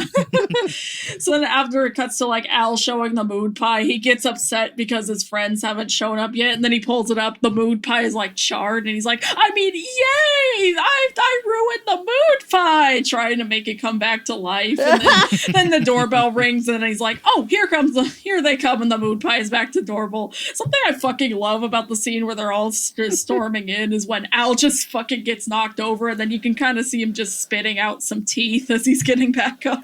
Let me talk about that, because one thing the Weird Al show had to deal with was, network notes, which often made no sense at all. One thing they had to watch out for, one thing that was a big bugaboo with kids shows at the time was something called imitatable behavior. This was a few years after the infamous Beavis and Butthead incident. Oh, yeah. If you don't know about this, some kid in Ohio burned down the mobile home where his family was living and killed his little sister. Oh, shit. Oh, I heard of that. Yeah, because he saw Beavis and Butthead playing with fire. So they weren't supposed to do anything dangerous on the show that kids could imitate, but a lot of times they still managed to get away with it. Like at the beginning of this episode, Al's guests literally trample all over him and he spits out a bunch of teeth. And then later in the home movie segment, it shows young Al burning down the neighborhood. And they only get away with it because Al immediately says, kids, don't ever play with fire. It's very dangerous, you know. They actually show the repercussions of it, which that's how they got away with such a dark fucking joke. Yeah, then like they also have the scene where like Al and his family get into a food fight, and then they have also like, but we'll talk about that when we get to it. Right. Yeah, we'll talk about the home movie segment. By the way, you skipped over. Bobbing for turkeys. Oh, yeah. Do bob for turkeys. Don't turkeys for Bob. Bob can't eat turkey because it turns out Bob's a vegetarian with braces. It's a vegetarian. If you don't understand what we're talking about, listen to my episode on Sunny. Turkeys for goddamn Bob. Oh, I fucking love you both. Oh, I love you too. Aw. You mentioned Al's friends all come running in, most of whom are obviously side characters that the Weird Al show did. By the way, we didn't mention Cousin Corky, played by Danielle Weeks. She was another side character on the show. Danielle Weeks, very talented actress. She's been in a bunch of stuff over the years. Yeah, what's she up to now? I know she was recently in a commercial. I don't remember what for, though. That's very helpful, I know. And by the way, I don't buy for a second that Cousin Corky has never gotten a Valentine's. I was like, nah. I don't buy that. I get it was a joke, but yeah, I was like, nah. You're hot. You probably get catcalled every fucking day. I don't buy it. Yeah. Hey, I'd simp. By the way, if this show gets rebooted, Val Corky and Alex Hooded Avenger needs to be canon. It's true and you should say it. Yes. Absolutely. Oh, my ride's here. Gotta wait for the siren to pass. Gotta wait. Living in Koreatown, doodly doo. Hey, cab. Storing meat for the apocalypse, doodly doo. Yay! Koreatown. Speaking of meat, something I did forget to mention was when he was describing all the food he was going to be serving at the party, like heart-shaped ham and candy corn on the cob. Yeah. That ham looked disgusting. I'm sorry. All that food looked disgusting. That's the point yeah, but...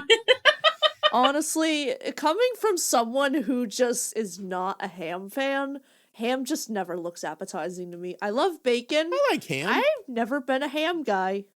I just never vibed with it. It's just the way it looked from that angle. I know it was definitely intended that way. It looked like a raw chicken covered in pineapple slices. I do want to talk about the party guests, though, because, like I said, most of them are side characters from the Weird Al show who we've seen in other episodes. Like I said, I've seen every episode of the Weird Al show like 10 times.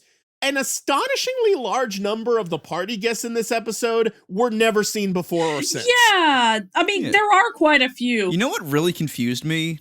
Okay, so in a past episode, there's a squirmy chef who tries to cook Yes. Weird Al's pet hamster, Harvey. Varma, yeah.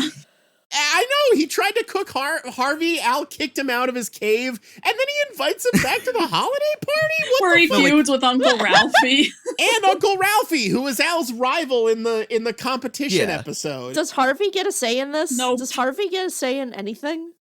I mean, why do you think he's not at the party at first? You invited that fucking guy? Fuck you. Yeah, I'm gonna reenact Groundhog Day and bury myself until he goes away. Now, if you'll excuse me, I have to go be the groundhog in Caddyshack. Although there is a kind of a funny gag where Varma's all, and today is hamster stewing day, and none of you care. But yeah, like I was saying, a bunch of party guests were never seen before or since. The woman dressed as an angel, the guy dressed as one of Santa's elves, the guy dressed as a British redcoat. The guy at the Pilgrim. Yeah, and the Pilgrim. This is the only appearance on the show of all four. I don't know who the fuck they are. I mean, we know that the Pilgrim is Corky's booty call, so... Yeah. That's pretty clear. And she's angry at him for flirting with the angel. The British guy is Martin Lewis, and they literally list him on Wikipedia as token Brit. Yeah, Martin Lewis, a TV personality in England who organized the Secret Policeman's Ball charity events that ran for a while. And also, one of my notes here, Remember when people threw holiday parties? That was nice. Oh, now I'm sad. Remember people? Only 2019 kids remember. Yeah. On a side note, JB predicted 2020 because when he shows up only by video conference and he's like, I don't want to be with all you people, it's like, he's actually quarantined. I have the illusion of being without all that pesky personal contact. Prescient, you know? And to an extent, so does Madame Judy, because her April Fool's bit correctly predicts everything that happened this year. It was a nightmare. Yeah. Oh my. Correctly predicted 2020. Oh my god. And by the way, speaking of JB Toppersmith, I love how at the end, when they're singing Auld Lang Syne, he's swaying back and forth on the monitor. That's such a great visual gag. It really is the little things. I love that bit. Another thing it was also when Hooded Avenger first shows up and then Al just jumps into his arms and he's like, I want blah, blah, blah, I want blah, blah, blah. Then he's like, you're not Santa. It's like, do they want these kids to just realize every Santa is a lie? Well, I think the conceit there, well, it's clearly Hooded Avenger who you've seen in the show before, so it's okay if he dresses up as Santa. That's a costume. But the real Santa Claus totally still exists. Yeah. Yes. That also does lead into one actually really decent bit where Al mentions a pony and then the Hooded Avenger's like, oh, you want to hear a story about how I almost got a pony for Christmas? Yes. And it just went away at the last minute. I mean, it's not as ham-fisted as everything else that they do with trying to bring the lesson into it, but it got a laugh out of me. It was so fucking ridiculous, and I loved it. Just how Al's like, nah. It's like, to be fair, that is a mood. If some random guy at a party was like, I never got a pony for Christmas, what a word for me. Like I said, the whole thing, everything about it is clunky. It's like, it's not, it's like, it's not natural. The message they're saying is basically, if people just want to spill their guts to you, you have to indulge them or you're a bad friend. It's like, I mean, the guy does have a party to run, you know? Cut him a little slack. It's a party, not goddamn therapy. Yeah. Damn you, Billy West. Then you have Val show up as basically St. Patrick's Day, and she just begins pinching people's cheeks. I was a little disappointed that they didn't do it like they did in UHF, where like the old woman pinches Al's cheek and then just stretches it. You got such a good face. Face. Did you look at this face? Is this a face you could die for? About the Val subplot, there's this weird line where the Hooded Avenger's talking to Al. He says something along the lines of, if that Val pinches me one more time, I might have to do something very unhero-like. So is he gonna, like, hit her? Well, here's the thing. Considering how many edgy, grimdark superhero movies there are nowadays, there's basically no such thing anymore as unsuperhero-like. Yeah. Let's be honest. Yeah. You can do the worst shit to someone, there's still a superhero who did it. It's still gonna be tamer than Batman v Superman, you know? Tell me, Hooded Avenger. Yeah. Do you bleed? I will. You will. He's gonna become the Snyder version of the Hooded Avenger. Oh, imagine that. There was a different episode where we found out about Hooded Avenger's old sidekick, Mr. Molasses, who kept slowing him down because he was the slowest superhero ever. He would just run like he was in slow motion. And then he got in a freak road paving accident and moved to Boise, Idaho for some reason. So yeah, Mr. Molasses probably doesn't bleed. But anyway, by the way, the joke about Volcano Worshippers Day in this episode, that is a reference to a club Al founded in high school, the Volcano Worshippers. They literally didn't do anything. They just formed the club to get an extra picture in the yearbook. And Al's used it as a reference here and there. Like in UHF, one of the shows on the U62 schedule was the Volcano Worshippers Hour. Yes.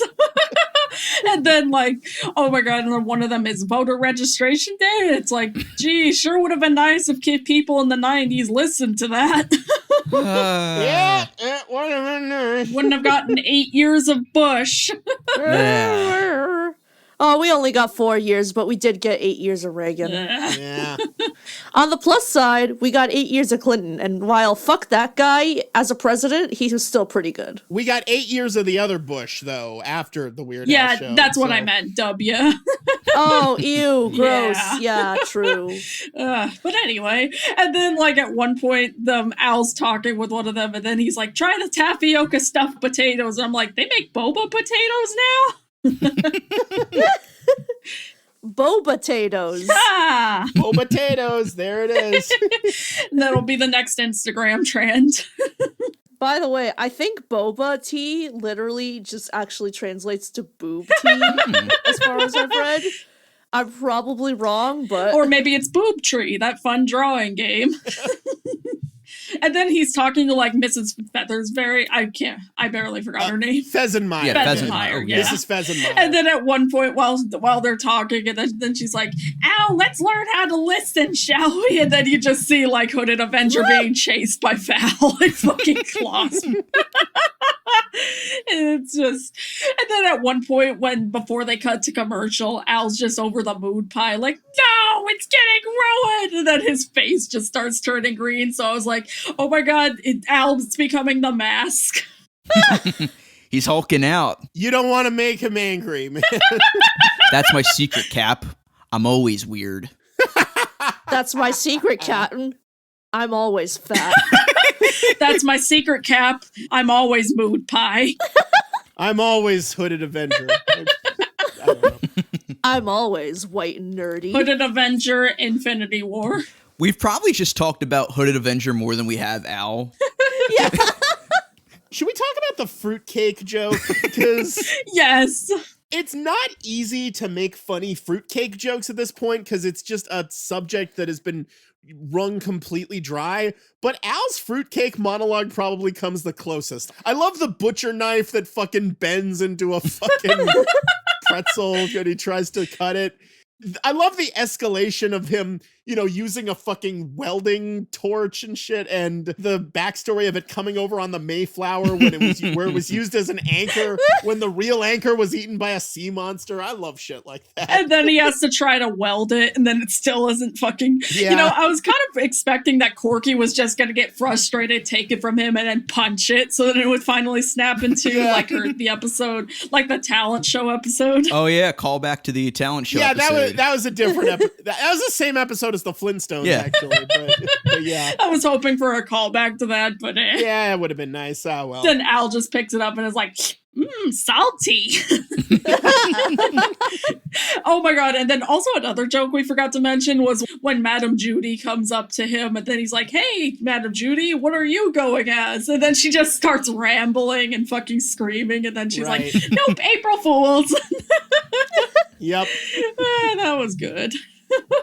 She's great in this show, man. The mood for 2020.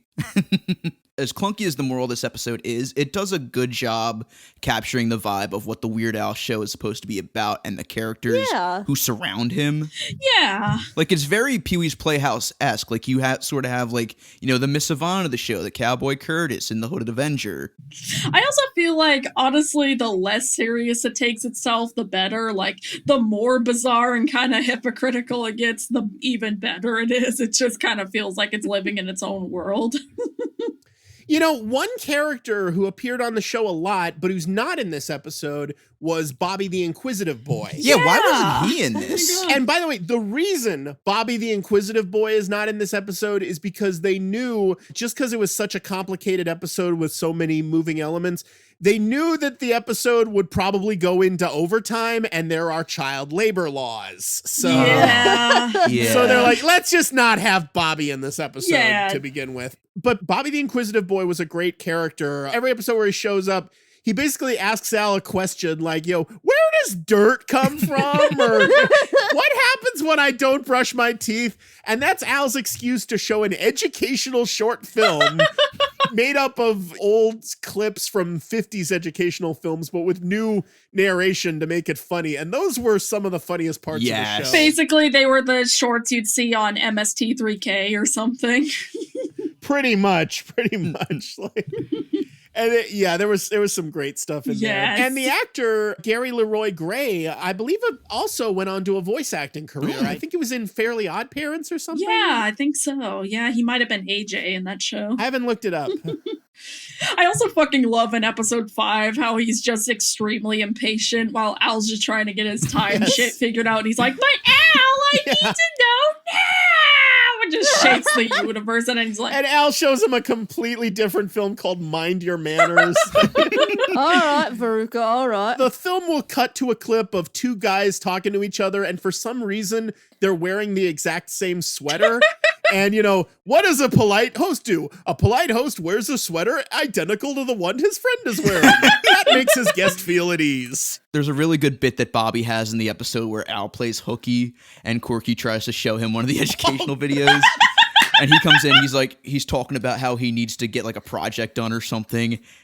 I need to know how a nuclear reactor works. You have 3 forks. So the projector fails on them in the middle of the movie, and he just goes into this tangent where he loses his shit, and he's like listing all these bad things that are gonna happen to him because this one video didn't show or whatever. I'm going to drop out of school. My self-esteem will drop through the floor. I'll get mixed in with the wrong crowd. They'll trick me into joining a group of counter-revolutionaries in some third world country. And it's all your fault. I bet that's how Al was secretly parodying the CBS executives and how they thought kids would imitate the show if it wasn't 100% to their liking. That's the thing. One of the biggest fuck yous to the network that they were able to get away with putting in the show itself. Again, along the same lines as Girls Just Want to Have Lunch, all that shit. There was an episode where it was revealed that the Hooded Avenger had multiple PhDs. And they got a note from the network saying, you should explain what a PhD is, because kids might not know that. It's like, kids know what a PhD is. And so after Hooded Avengers talks about PhDs, Al tells Bobby, a PhD is a degree that one earns in college after mastering a subject. And Bobby just says, duh, I'm not a moron. Yay! Stick it to the man! Yes! I just assumed that joke was just making Al feel dumb. But yeah, it had that purpose too, but it was also a big fuck you to the network. You see, the Weird Al show can be funny when it wants to be, and it is very funny, but again, CBS just kept dragging this show through the mud. Yeah. It really feels like they are just doing their goddamn best against a show that is just suppressing them so hard, and you can really tell, and you just kind of love that about it. Not to mention, the show is made for kids, but it's not made for fucking toddlers. It's made for, preteens, maybe elementary school kids. I could reasonably see myself loving this show when I was a kid. And plus, another thing that bothers me is that they're all, there's kids are not going to be into something that's so ironic and making fun of itself. Animaniacs was the most popular cartoon at this time. Exactly. Yes, kids love meta. That was another fucking thing that the networks were on about. Every time Al would make some pop culture reference, the network would be like, kids don't know that. In one episode, right before a commercial break, all of a sudden you hear this big loud, ah! And Al would go oh no, it's the Yoko Ono alarm. That means it's time for a commercial. I fucking love that joke. And the network note was, kids don't know who Yoko Ono is. And Al was like, well, they can learn. They can ask their parents, Mom, Dad, who's Yoko Ono, and then the show can actually be educational. Okay, I'm sorry, but they crossed the line at Yoko Ono, but John Tesh is okay? Yeah! What the hell? Nobody fucking knows who John Tesh is. Not only that, but, okay, I gotta talk about that. In the John Tesh episode, it's the episode where the moral is don't make promises you can't keep. Al tells some stupid lie about personally knowing John Tesh when he doesn't. And his friends are like, oh, cool. Can you invite him to the cave so we can meet him? And he's like, yeah, sure. Okay. And then Al finds out that John Tesh's celebrity appearance price is $82,000. So to raise $82,000, he has this scam infomercial where he sells all these worthless products. And at the end, all the people he sold products to come back to the cave to demand their money back. And one of the customers is the real John Tesh. Oh my God.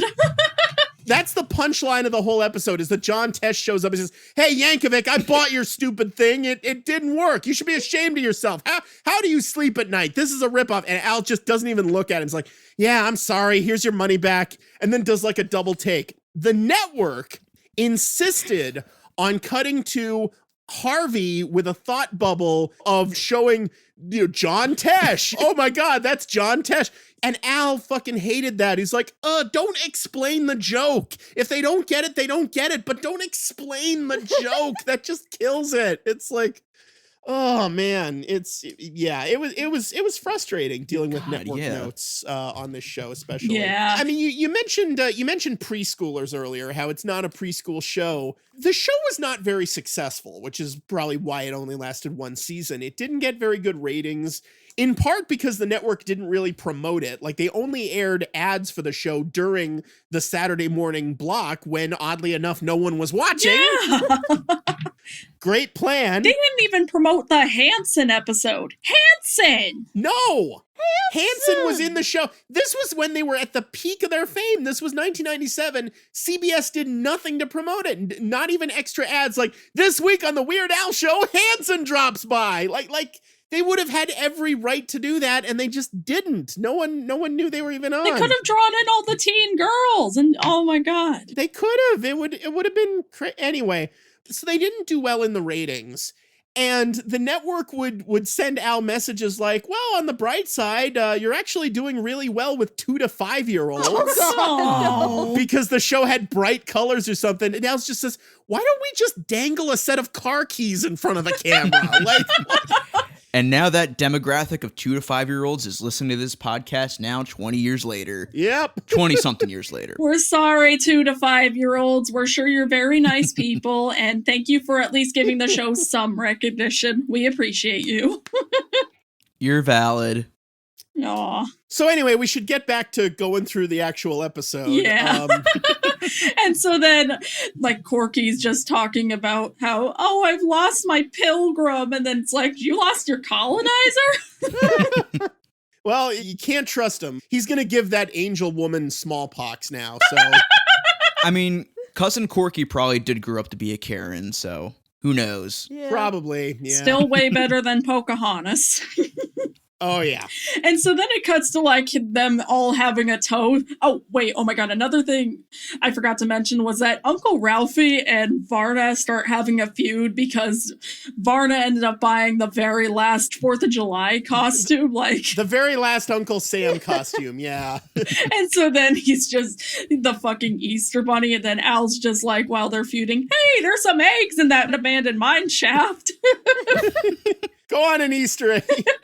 Easter egg hunt in an abandoned mine. See, the Weird Al Show would do dark jokes like that every now and then, and they were great. But then they come back out and they're like, all those underground rats ate all the eggs, huh?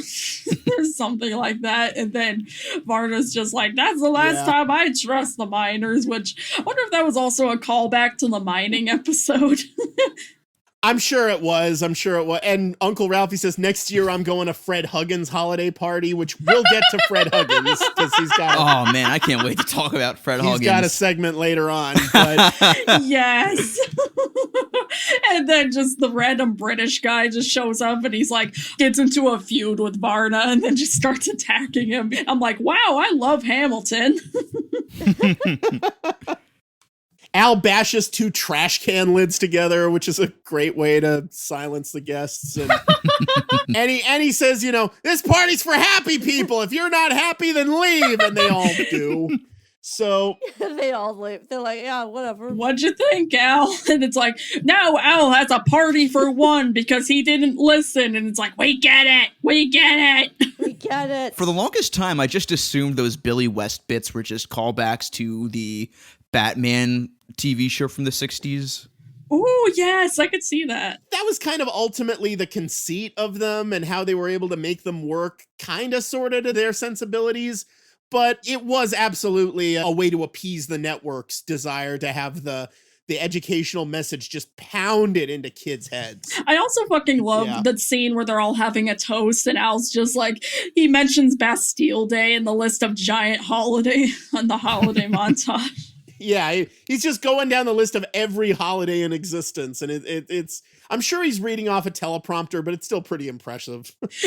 Then if this wasn't a kids show, you just know that somebody's gonna walk in holding their head or something for Bastille Day.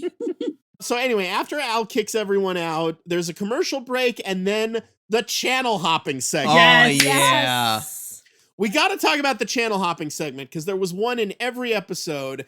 At some point in the episode, sometimes it would be when Al was at his lowest moment, like here. Sometimes it would be at the very beginning of the episode, so as not to interrupt the plot. It would be all over the place, but always somewhere in the episode, Al would say like, well, let's, I don't know what to do. Let's watch some TV.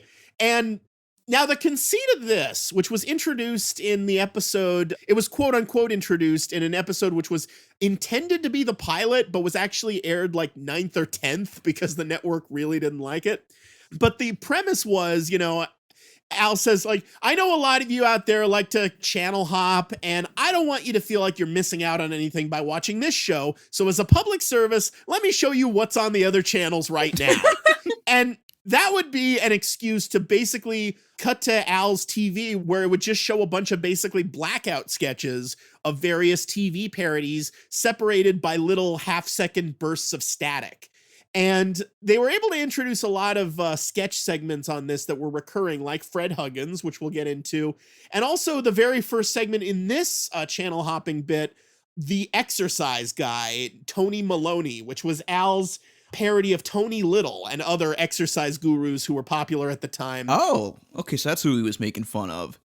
And Tony Little did a guest appearance on the show in a different episode, so had a good sense of humor. Yes. And by the way, one of Tony Maloney's sidekicks was Doug Jones. The Doug Jones. Holy Yep. shit. Fishman himself, fucking a young Doug Jones back in his Mac Tonight days. I think this was just a couple of years ago before Hellboy, too, so... Yeah, this was like a couple years after Hocus Pocus, Yeah, too. yeah. Mr. Fishdick himself? Yes! Yeah. He'd been in Hocus Pocus by this point. But yeah, he's one of the contortionists. They don't do it in this episode, but Al at the time could like put his foot behind his head and stretch, and he was like double jointed. He doesn't do that stuff so much anymore because he's gotten old. Yeah. And doing that stuff hurts a lot more these days for him. But he got these two other contortionists who could do similar stuff, and it was just this, you know, bizarre parody of exercise shows where they would just, you know, contort their bodies in all these weird ways. One sketch that they wanted the exercise guy to do, the network wouldn't let them. But going back to your point about Bastille Day, there would be an episode where Al, as the exercise guy, would go, all right, today we're going to do something called the head rip. And he would rip his own head off and like juggle it back and forth. And 1 and 2 and 3 and 4. Oh my God, they should have done that. That would have been perfect. But of course, they couldn't do it because then, of course, kids would try to rip their own heads off. So... Oh, come on. I've seen them do that shit on all that. There's no excuse. Yeah, that's true. Well, that's cable. That's right. As a child, I actually tried to see if I could take my own head off. Guess what? I didn't. Yay! So I don't know what child has freakishly strong enough arms that they could, but How you doing in that dumpster, by the way? I'm still looking. Haven't found it yet, but doing good. All right, well, we'll keep us posted. I'm in Chicago. It's really cold. Could you guys send like a jacket, please? We'll make a note of that. All right. All right. And speaking of freakishly long arms, that's what happens in this sketch. They just start stretching his arms out really large, and they're just like, oh yeah, feeling the burn. Deviant art. By the way, not a computer effect. The wardrobe was actually able to make a sweater that went like super stretchy like that. It's a pretty good effect and It probably is. easy to do now on a shoestring budget. Yeah. So, Yeah. And then we cut to Fred Huggins. oh, here we go. Fred Huggins. Okay. Fred Huggins was basically Al's parody of insipid kids shows, kind of like Barney, but also visually a lot of Captain Kangaroo influence. The hair was definitely Captain Kangaroo. Absolutely. Yeah, kind of you can see the exact similar look. And the two puppets, Papa Booley and Baby Booley, again played by Stan Freberg and Donovan Freberg. By the way, Stan Freberg, another of his career accomplishments, back in the 50s, he and Dawes Butler hosted a very popular puppet show called Time for Beanie, Ooh. which was actually one of Jim Henson's greatest inspirations for the Muppets. Oh my God. Al may not have much involvement with the Muppets, but they got the guy who inspired the Muppets. So there you go. Oh my God. Also, I've decided that Papa Booley and Baby Booley are both related to Statler and Waldorf somehow. You'll just have to trust me. Oh, definitely. And Tony, I've been waiting for this moment because there is a very specific Fred Huggins story that I'm sure you're about to tell. Oh, yes. Okay, so. This one I know from the commentaries. I haven't seen it, but I've read it. Yeah. Okay, they told this story on the commentary, and this is actually the one part of the commentary that you can find on YouTube. Oh, yeah. If you just search Lost Fred Huggins episode, the audio is the commentary of them talking to that, edited to clips and screenshots from the show. But originally, the Fred Huggins sketch in this episode ended with Papa and Baby Booley killing themselves. Oh my God! It ended with them just going, he's singing the I'm a Little Kitty song, and they were just like, I can't take it. Me neither. Remember our promise. Oh. I'm with you. I love you, son. I love you too, Dad. And Papa Booley would put a noose around his neck while Baby Booley drank from a bottle marked with a skull and crossbones. It'd basically be like that episode of Family Guy where Peter starts singing "Bird is the word" again, then Stewie just slowly lowers a gun into his mouth. By the way, fun fact, Seth MacFarlane pitched Family Guy as an animated segment for the Weird Al show. Oh my God! What? Was it like the original Larry and Steve? Yeah, pretty much. That concept, he took a lot of meetings at the time and he pitched it to the Weird Al show producers as an animated segment and instead of Fat Man, which they ultimately went with. And the response from Al and the producers was like, this is way too good. The network's never going to accept it. And they wished Seth MacFarlane the best of luck, and apparently he had it. So He escaped dying on 9/11. That's some pretty good luck right there. there you go. But as they acknowledge on the commentary, like, the Weird Al show was almost the Tracy Ullman show of Family Guy.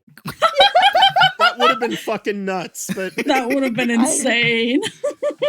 But anyway, getting back to the sketch where the puppets kill themselves, the best part of I haven't gotten to the best part of the story. The network considered it. The note they got back from the network was, we're considering it.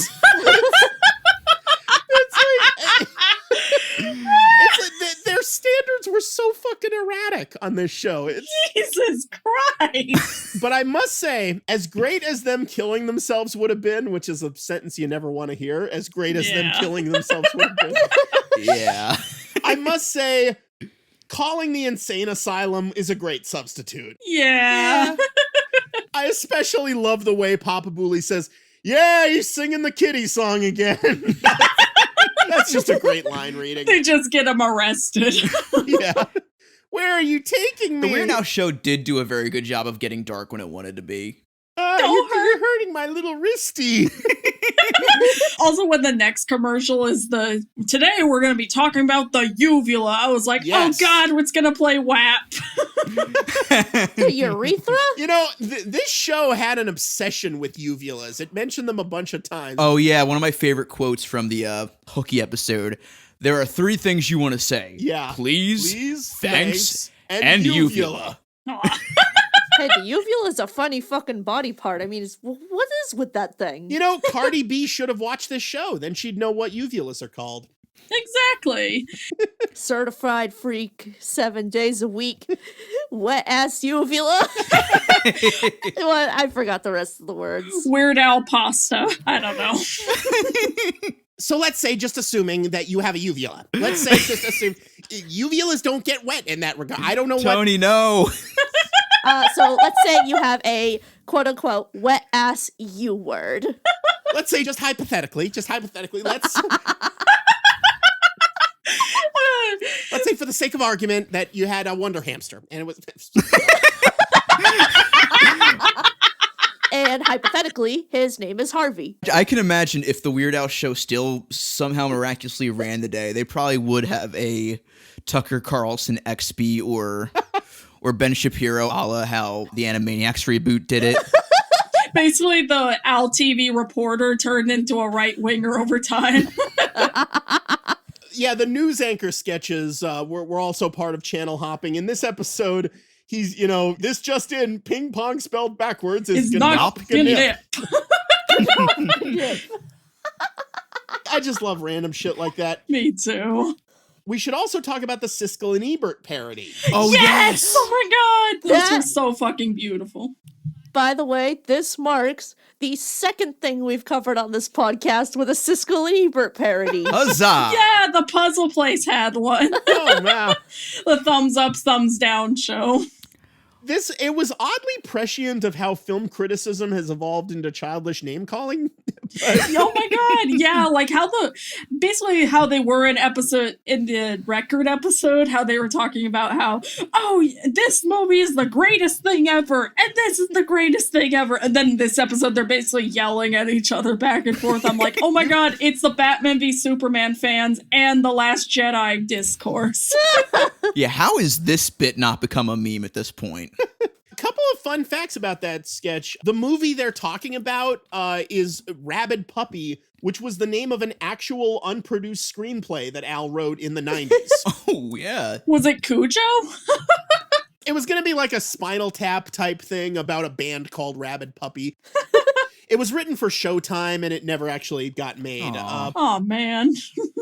But the Fred Willard sketch in the other episode where he interrupts introducing the winner to talk about whack-a-mole or whack-a-squirrel as they call it in the show, that was originally in Rabid Puppy. It was like right before the band won a Grammy or something. Oh my god. The announcer was going to give that speech. And by the way, according to the commentary, the original script of that Siskel and Ebert parody had basically, it was very different, and it was something the network instantly said no to. It had the same comic premise basically as Al's song One More Minute, where the two critics went back and forth detailing the gruesome things they'd rather do to themselves than sit through the movie in question again. Like, it had stuff like, I'd rather dip my head in a vat of liquid nitrogen and bash it into a million pieces with a hammer. Because everyone knows the kids would imitate that. Yeah, kids would hear that and immediately dip their heads in vats of liquid nitrogen like yeah. you did. So. I mean, hey, then the critic did a Siskel and Ebert musical, so. Yep, there you go. Well, now we have no choice but to review the critic. Yay! It has a Siskel and Ebert in it. Oh, the critic's a great show. Although, is that obscure enough for this show? I kind of feel like... I'd say so. I kind of feel like people know what the critic is at this point. No, it has a Siskel and Ebert parody. We have to. I mean, we're doing a Drew Carey show episode somewhere down the line, so... Animaniacs had a Siskel and Ebert parody, too. Is that obscure enough for you? It's Animaniacs. Yes! Okay. Hey, it's nostalgic. It counts. That is the rule. The rule of Channel KRT is that it has to have a Siskel and Ebert parody. How's the dumpster diving going, Randy? I'm really cold. It's really getting to her. I'm really cold. Where's that jacket? You guys said you were going to send the jacket. I'm sorry, I don't... You get no jacket until you eat your meat. Eat the raw meat. Here you go. Here you go. Here you go. I'm really cold. Hey, Randy, you're really rocking that blue complexion right now. I'm sorry, I don't speak English. Anyway... So anyway, and so then it cuts to like them Al back in there and he's like, well, even TV can't cheer me up. So then he just goes to the couch and then Hooded Avenger randomly comes back and he's like, you gotta learn to listen, Al. And it's like, we get it! And again, fighting against the network notes, Al says, that's so darn sappy, it's just gotta be true. Yes! They were so desperate to claw their way out from the weight of the educational objective on top of them, they ended up completely devaluing it, and the show became... Al on the commentary kind of admits the show is basically a show for nobody just because of all the compromises involved. I kind of disagree. I still really love the show, but you can kind of see where he's coming from with that. Yeah. I mean, if they had just kept it to that one scene with the Hooded Avenger, because that would have been a perfect send-off. Like, that would have been a perfect time for him to kind of be like, okay, yeah, so Hooded Avenger is basically kind of just the one who wraps it up, basically. And then I also still love the sappy but effective. It reminded me a lot of the line in Phineas and Ferb when Phineas is like, wow, corny, but effective. So then Al's friends all come back in one big cluster, of course. And then they knock him over again. One of my favorite things is that the song they play is Hail, Hail, the Gang's All Here. I don't know why that's so funny. Oh, yeah! I know a lot of old weird songs. Yeah.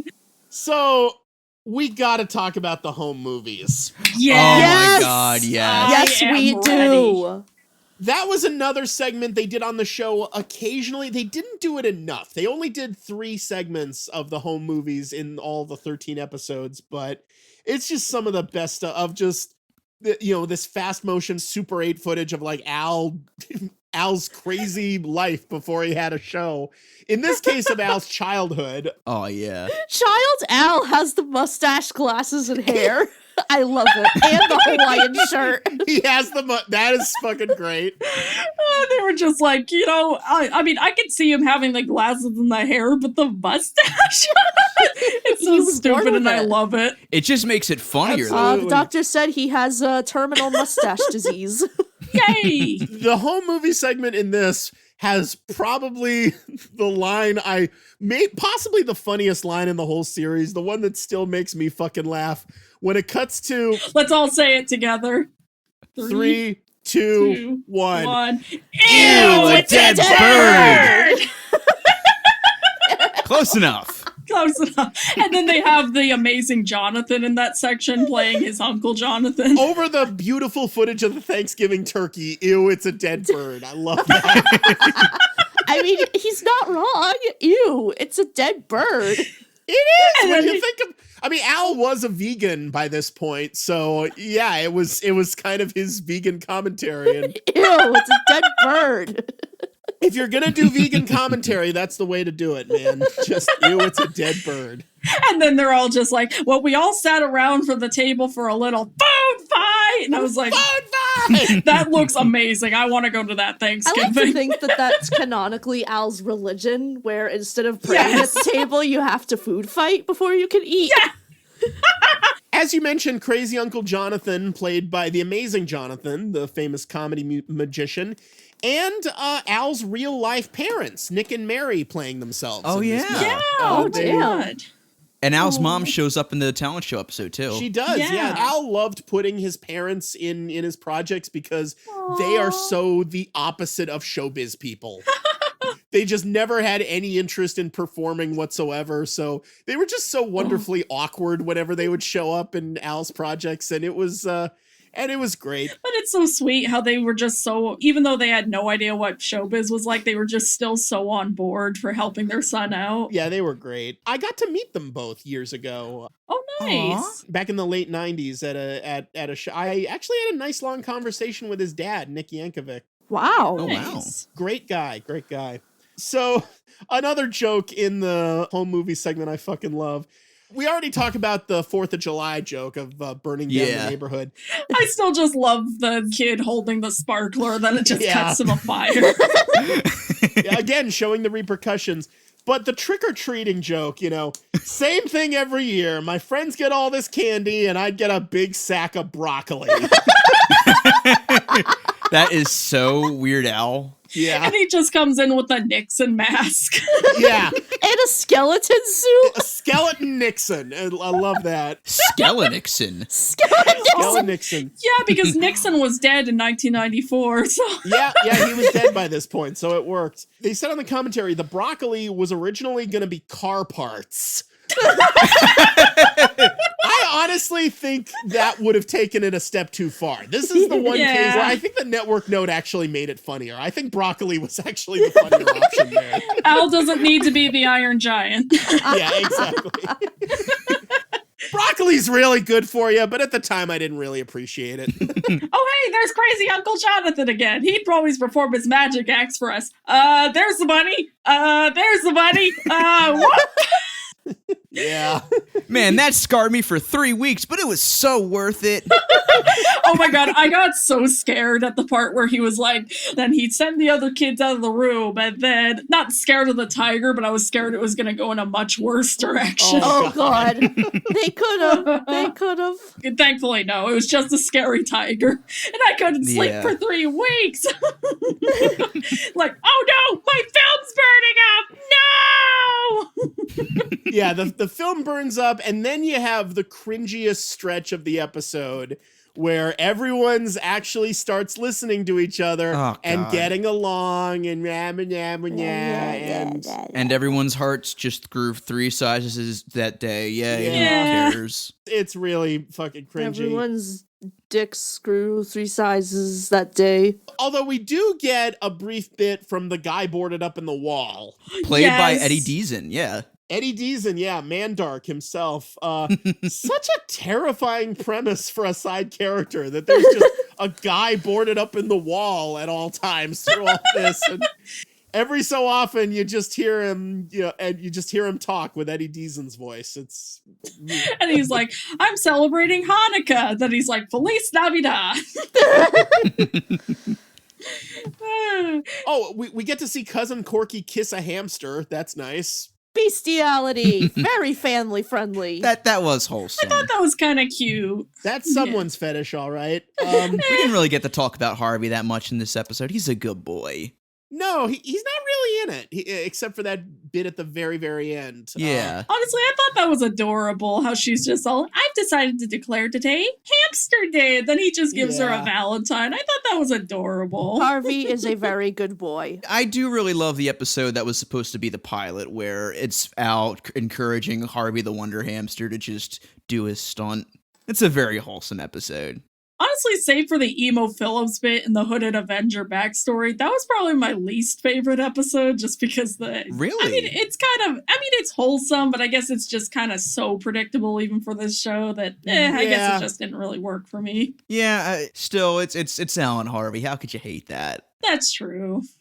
The premise of Harvey the Wonder Hamster, it was based on a bit he used to do on Al TV, and of course led to the song Harvey the Wonder Hamster on Alapalooza, where Harvey was just a hamster, and but he'd do a lot of, the idea was he was a professional stunt hamster, so Al would just torture him. Obviously they'd replace him with a fake hamster, but he'd get in the hamster wheel and Al would just crank it at a high speed, like, run Harvey, run, go faster. No, no. I remember that from your video on, I think it was Sabrina. Sabrina. Yeah. I mentioned that. Yeah, that's from the Weird Al show. But that show got canceled, so he's going to turn into one of the Jungle Cruise tour guides. Yeah, and which, by the way, that's fucking imitatable behavior. A kid could kill his pet hamster doing that. Yeah. They got so much past the radar with Harvey. Like, he literally gets shot out of a cannon into, like, one of the walls or whatever. Yeah. He survives, of course, but... On Al TV, like, after Al would sing the song, he'd just eat Harvey, or he'd just toss a fake hamster off the Toss him out the window or something. Weird Al show. This is the fucking hamster abuse show. There's not a lot of Harvey these days. I think the way they got away with it on the Weird Al show is they actually didn't always say this, but a couple of times they said, like, remember, Harvey's a professionally trained stunt hamster, so if there's any hamsters out there watching, don't try this at home. So maybe That's that would fair. encourage kids, like, okay, only if my hamster's professionally trained. Right. Weird Al Yankovic presents How to Torture Your Hamster for Being a Domestic Terrorist. The other thing about Harvey, the network didn't get the joke at all. They were like, well, can't Harvey, like, sing or tap dance or talk or something? Shouldn't he have some personality? And they kept having to explain, no, he's a hamster. That's the joke. He's a good hamster, though. God. They just wanted him to basically explain the show. They might have well just had him just sit in front of the camera all day and be like, hey kids, today we're making a show. This is a spreadsheet. This is what the kids like. Laugh! And then for some reason, the final perfect iteration of the mood pie is just the mood pie wrapped in foil for some reason. That looks nasty. That confused me. Yeah. I was like, I think they had some other idea planned, but they couldn't get it to work in time or something, and they were going overtime. So it's like, fuck it, just wrap it in foil, whatever. You know? Listen, I'm not saying I would try it, but I am curious to know what that mood pie probably tastes like. I feel like the mood pie at that point was actually extremely charred and terrible looking, but they covered it in foil just to be like, nope, it's perfect now. Don't worry. Everything's fine. Yay. I'm assuming it tasted like raw sewage. The premise, obviously, it's a cross between moon pie and mood rings. It's like, Yeah. like how mood rings would supposedly show what kind of mood you were in based on the Yeah. color changing. It's like the mood pie changes based on the mood of the party. It's a clever idea, but the execution is just so lame. Yeah. And the worse people's vibes are, the more rotten the thing gets. So I guess the idea is that the pristine quality version of it is you haven't even unwrapped it yet. So I don't know. Yeah. They could have easily just done a bit where it's just a regular pie. Like, Yeah. they just keep like a stationary pie prop that just changes color due to like special effects or whatever. I don't know. Yeah. They could have, but that would have been too smart. Yeah. Just pour Jello on a horse like they did in The Wizard of Oz. So then at the very end, in the cold tag, we get the cameo from Dick Clark himself, Yeah. who of course was an executive producer of this show. And this actually is one of my favorite conceits of the episode, because of course Dick Clark is celebrating New Year's Eve. He's counting down to the new year. What else? You know, as he himself says.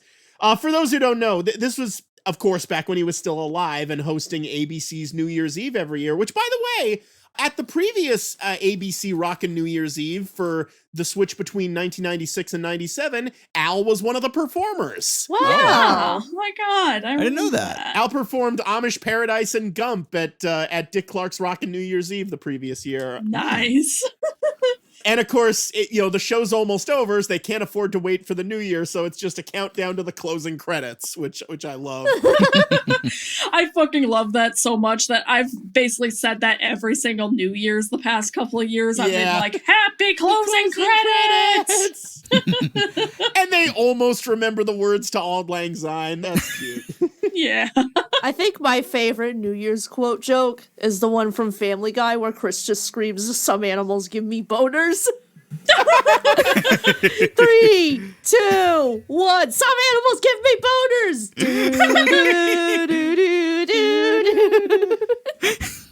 I'm gonna yell that this new year.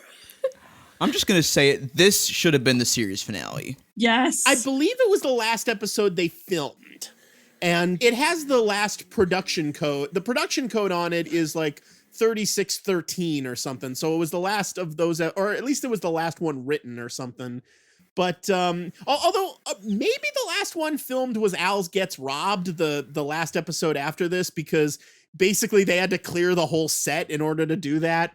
Oh, yeah. One. So they might have saved that one for last. But now that we've gotten through the entire episode, I gotta tell you guys, this is gonna blow your minds about a deleted scene that they weren't even able to film for this episode. They had written it for this episode. They weren't able to do it for reasons we'll get into. But it was basically the same premise as the Flintstones bit, but with Star Wars. Oh. Oh my god. At one point, Al was gonna say, why does everyone have the holiday blues? Maybe if there's something I can entertain them with. I know, my Star Wars footage. Al tells his party guests, hey, did I ever tell you guys that I was originally supposed to be in Star Wars? It's true. George Lucas and I go way back. He cast me as Luke Skywalker's annoying little brother Ernie. But for whatever reason, all my scenes got cut. You know, and then they would play a bunch of clips of Al getting green screened into scenes from Star Wars, obviously playing off the special editions that had just come out that year. You know, stuff like, but I was going to Tashi Station to pick up some power converters. I was doing the Tashi Station to pick up some power converters. Just the annoying little brother Ernie Skywalker just mocking Luke at every turn. I love it. Ernie Skywalker. Luke Skywalker's crazy brother.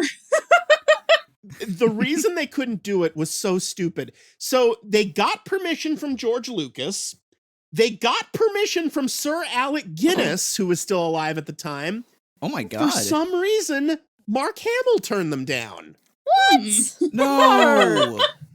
Like I said, this was the year the special editions came out, and apparently it was just a really weird time in Mark Hamill's life when he was starting to get really tired of Star Wars and tired of being the Star Wars guy, because that was all anyone wanted to talk about with him, especially that year. He basically became Luke in The Last Jedi for a hot second. So to anyone saying that Rian Johnson was off the mark, fuck you. That was actually Mark Hamill at one point. Oh my God. I am learning so much tonight. Just bitter and burnt out on the whole thing. I feel like today Al could easily just like edit himself over a bunch of footage of Star Wars. So it'd be like, but yeah, back then they probably would have been like, okay, we want to get an exact animations. Well, not anime. Ironically, Stan Freberg, who, as we mentioned, was J.B. Toppersmith and Papa Booley in this show, was actually almost in Star Wars. Oh my God. I'm not kidding. Stan Freberg was almost the voice of C-3PO. Oh my God. This just keeps getting better and better. This is all true. George Lucas, at first, wasn't sure whether or not he wanted to use Anthony Daniels' voice. Obviously, Anthony Daniels played C-3PO physically, but after they were done filming, George Lucas had a meeting with Stan Freberg in a vocal booth one day to basically audition him to be the James Earl Jones to Anthony Daniels' David Prowse, R.I.P. David Prowse. So Stan tried out a couple of different voices, ultimately settled on one George liked. They re-recorded some of the dialogue there in the vocal booth. George seemed to be pretty happy with it. Literally, as Stan's leaving, he just kind of casually turns to George and says, you know, there's really nothing wrong with the voice you've got. I mean, look, it's your movie, your decision. I'm on board if you want me, but if it ain't broke, don't fix it, you know? Yeah. And George says, yeah, maybe, I'll think about it. And Stan Freberg later describes it as the biggest me and my big mouth moment of his life. It's like, Aww. he almost was C-3PO, man. It's Yeah. Oh my God. By the way, while we're telling kind of stories about related to the Weird Al show, I have to go into this dream I had once about a lost episode. Yes. Tell us about your dream. The dream. Here we go. Tell us about the dream. Yes. You have the floor. Aw, thanks. One day after I had a marathon of Weird Al show episodes, I had a dream where there was a lost episode where randomly on the DVD, they were like, okay, you're going to see this episode we were never allowed to air. We were never allowed to show this because this was way too far, even for our show. And they were like, the CBS executives, we had it all filmed. The CBS executives basically shut it down. They were like, no. So then it opens with the Billy West narration, and he's all, today's lesson, don't make a sandwich! Don't make a sandwich. Just not even don't make a rancid sandwich. Don't make a sandwich. Don't make a sandwich.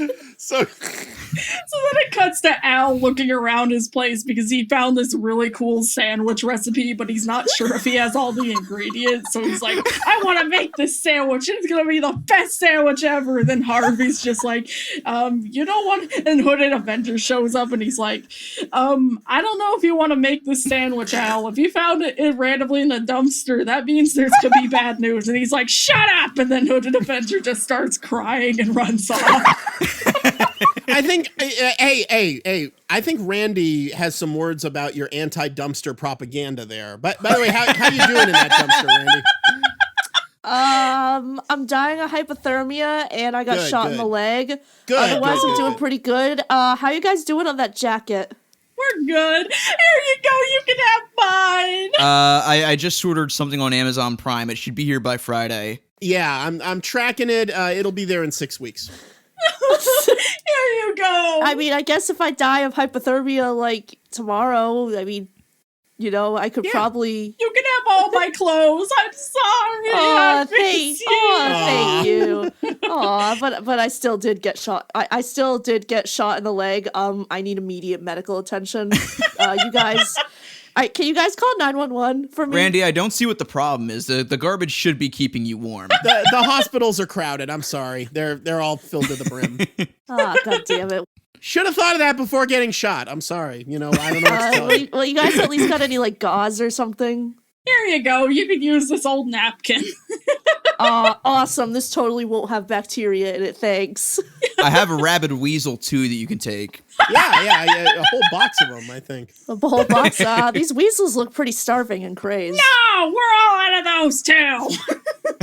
Anyway, Kitty, go on with your dream. So then Al finally makes the sandwich after like a channel hopping section, and then he's like, "Okay, Harvey, ready for the ultimate sandwich?" And then he takes a bite, and then he's like, "Oh, a little spicy." And then suddenly a portal to hell just opens, and he's like, "Oh no!" Ah! And then Harvey's just trying to reach over and save him, but then Harvey slips, and then Al just falls in. And then the whole fucking episode is just him falling through this dimension that's like the Fly of Despair scene with fucking Squidward. And then it's also a lot similar to like the scene in the Jurassic Park music video where like Al's falling through the dinosaur's stomach and just all this trippy ass imagery shows up. And he's just screaming the whole time. And he's just like, ah! Ah! Ah! And then at one point, in order to get out, he has to fight Tim Curry from Legend for some reason. What? This fucking Tim Curry shows up and is like, and all in his fucking devil outfit. Just And mind you, this is before the quarantine rotted our brains. We were always like this. Remember, guys, don't make a sandwich. Don't make a sandwich! Okay. Speaking as someone who worked at a sandwich shop for a while in their life, yeah, don't make a sandwich. No, Trust me. Just say no, kids. And speaking of no, it's time for our rating. All right. And so on this show, we use the rating system of keep the tapes for nostalgic purposes or burn the damn tapes. Tony, what's your answer? Oh, keep them, obviously. This is a compromised show, obviously, but still has so much funny stuff in it. And just has that great Weird Al sense of zany, random anarchy to it. You just have to fast forward through some of the sappier parts. But otherwise, great show. Thumbs up. Disney Plus, highly recommended. Yes. Yeah, that's pretty much me. I give it, despite everything, I know that it was pretty much compromised, and I completely understand why Al wasn't really happy with the final results, but I still really admire it a lot. It's got just such a unique vibe, even for the 90s. It feels like there really wasn't a lot on like it at the time, and it really got to be the unique type of kids variety show and kind of introducing kids to a whole new style of humor. If it had gotten to be more within what Al wanted for it, in fact, I feel like the less the executives messed with it, the more likely it would have done way better. It could have gotten at least another season. Like, man, it really deserved better, honestly. And yeah, I'm glad that Al kind of gets to not have executives breathing down his neck now, and he gets to do more of what he wants. And so maybe someday, with every single thing on Earth getting rebooted, I really hope they at least take a look at this. And maybe, Absolutely. well, if Al doesn't have quite the energy he used to have for it, that's totally understandable, but at least in some form, maybe animated. I mean, Al has said in interviews, like, you know, I've done all this stuff in my career. I've done a movie and a TV series, and now I'd like to do a successful movie and a successful TV series. That'd be nice. Yeah. I mean, he kind of had Milo Murphy's Law for a while. Yeah, but that ultimately didn't get a third season, and I mean, I love it, obviously, but it kind of ended up being a Phineas and Ferb also ran. Yeah. What are you gonna do? Yeah.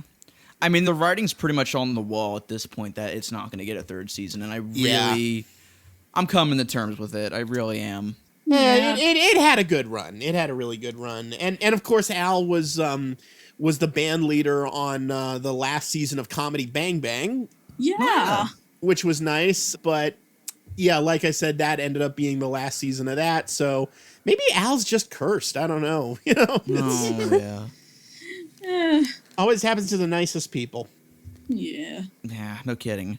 So as for me, I'm going to have to say not only keep the tapes, but go back in time to 1997 or 1996, whenever this was in production. Tell CBS to get the sticks out of their asses and let Al do his thing. Yes. Maybe then the show would get a second season. Yeah.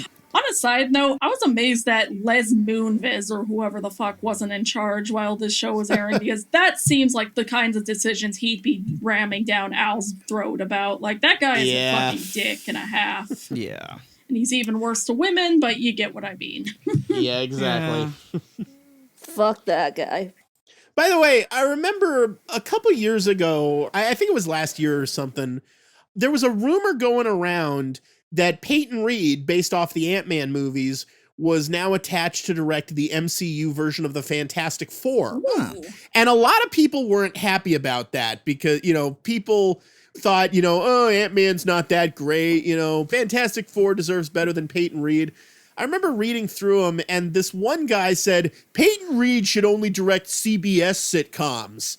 And I responded to that with a link to an episode of the Weird Al show saying, he did, and it was awesome. Yes, it's like, oh my god. And plus, based on how great Down with Love is, he would be perfect at nailing that 50s aesthetic. Oh, Down with Love. Yeah, Yes. if you have any doubts about Peyton Reed's ability to do Fantastic Four after Ant-Man, watch Down with Love. He deserves to be able to make another 60s retro throwback thing. That movie is amazing. Yes. Down with Love, the movie that asks the bold cinematic question, remember when romantic comedies didn't suck? Yes. What a concept. Yeah. I think they kind of tried to do something similar with that one movie that came out last year. I think it was the one that starred Rebel Wilson. Oh, the one with the Lindsay Ellis gif in it, the fucking... Yeah, Isn't it romantic? Isn't it romantic? Yeah, that's the one. That's the only reason I know it, is because at one point there's a shot of that Lindsay Ellis gif of her getting hit with the hot dogs from... Oh, that. And apparently Lindsay Ellis did not sign off on that. So she was... Oh, man. She was not happy about it. But Yeah. Anyway. Yeah. And Randy, what about you? Definitely keep the tape. Also, go back in time, tell Al, wait a few years, pitch it to Adult Swim. Yes. Yes. I could see maybe Cartoon Network kind of having it when they were having like regular shows, so who knows? Yeah. Adult Swim did have Pee-wee's Playhouse for a brief period in time, so... Right. Oh, yeah. Imagine a Weird Al show allowed to go as far as the Eric Andre show. Oh, Yes. yeah. Oh my god. That would be the best. I'm amazed Al's never been a guest on the Eric Andre show. He did a cameo in an episode just this season. Oh, yeah, this Oh, was yeah. recent. Yeah. It was a blink and you'll miss it cameo, but yeah, he was on the show very briefly. Yeah, where he was behind the scenes. Yeah, he was behind the curtain going, my work here is done. Rudy Giuliani tests positive for a slew of obscure bat disease unrelated to... I don't know why that's so fucking funny to me. Bat disease! You guys all have been doing this as a video call, and I just now noticed. Hey, no worries, man. I forget sometimes, too, so... I could have been watching your beautiful faces this whole time. Aww. What are you gonna do? Tyler, your face is beautiful too. Thanks, guys. You're beautiful, you're beautiful, you're beautiful. You're included in beautiful faces. My girlfriend thinks my face is beautiful, too, so that helps. Aww. I had no idea. I had no fucking idea this was a video call. I feel stupid. We've been recording for over 2.5 hours now. Yeah, we have. Shit. 2 hours and 38 minutes to be exact. Yep. Oh, man. Damn. Jeez. We got a lot to say about Al, dudes. Oh, man, the fans are going to love this one. Should we wrap it up? Yeah. Probably. So do you guys have anything you want to plug?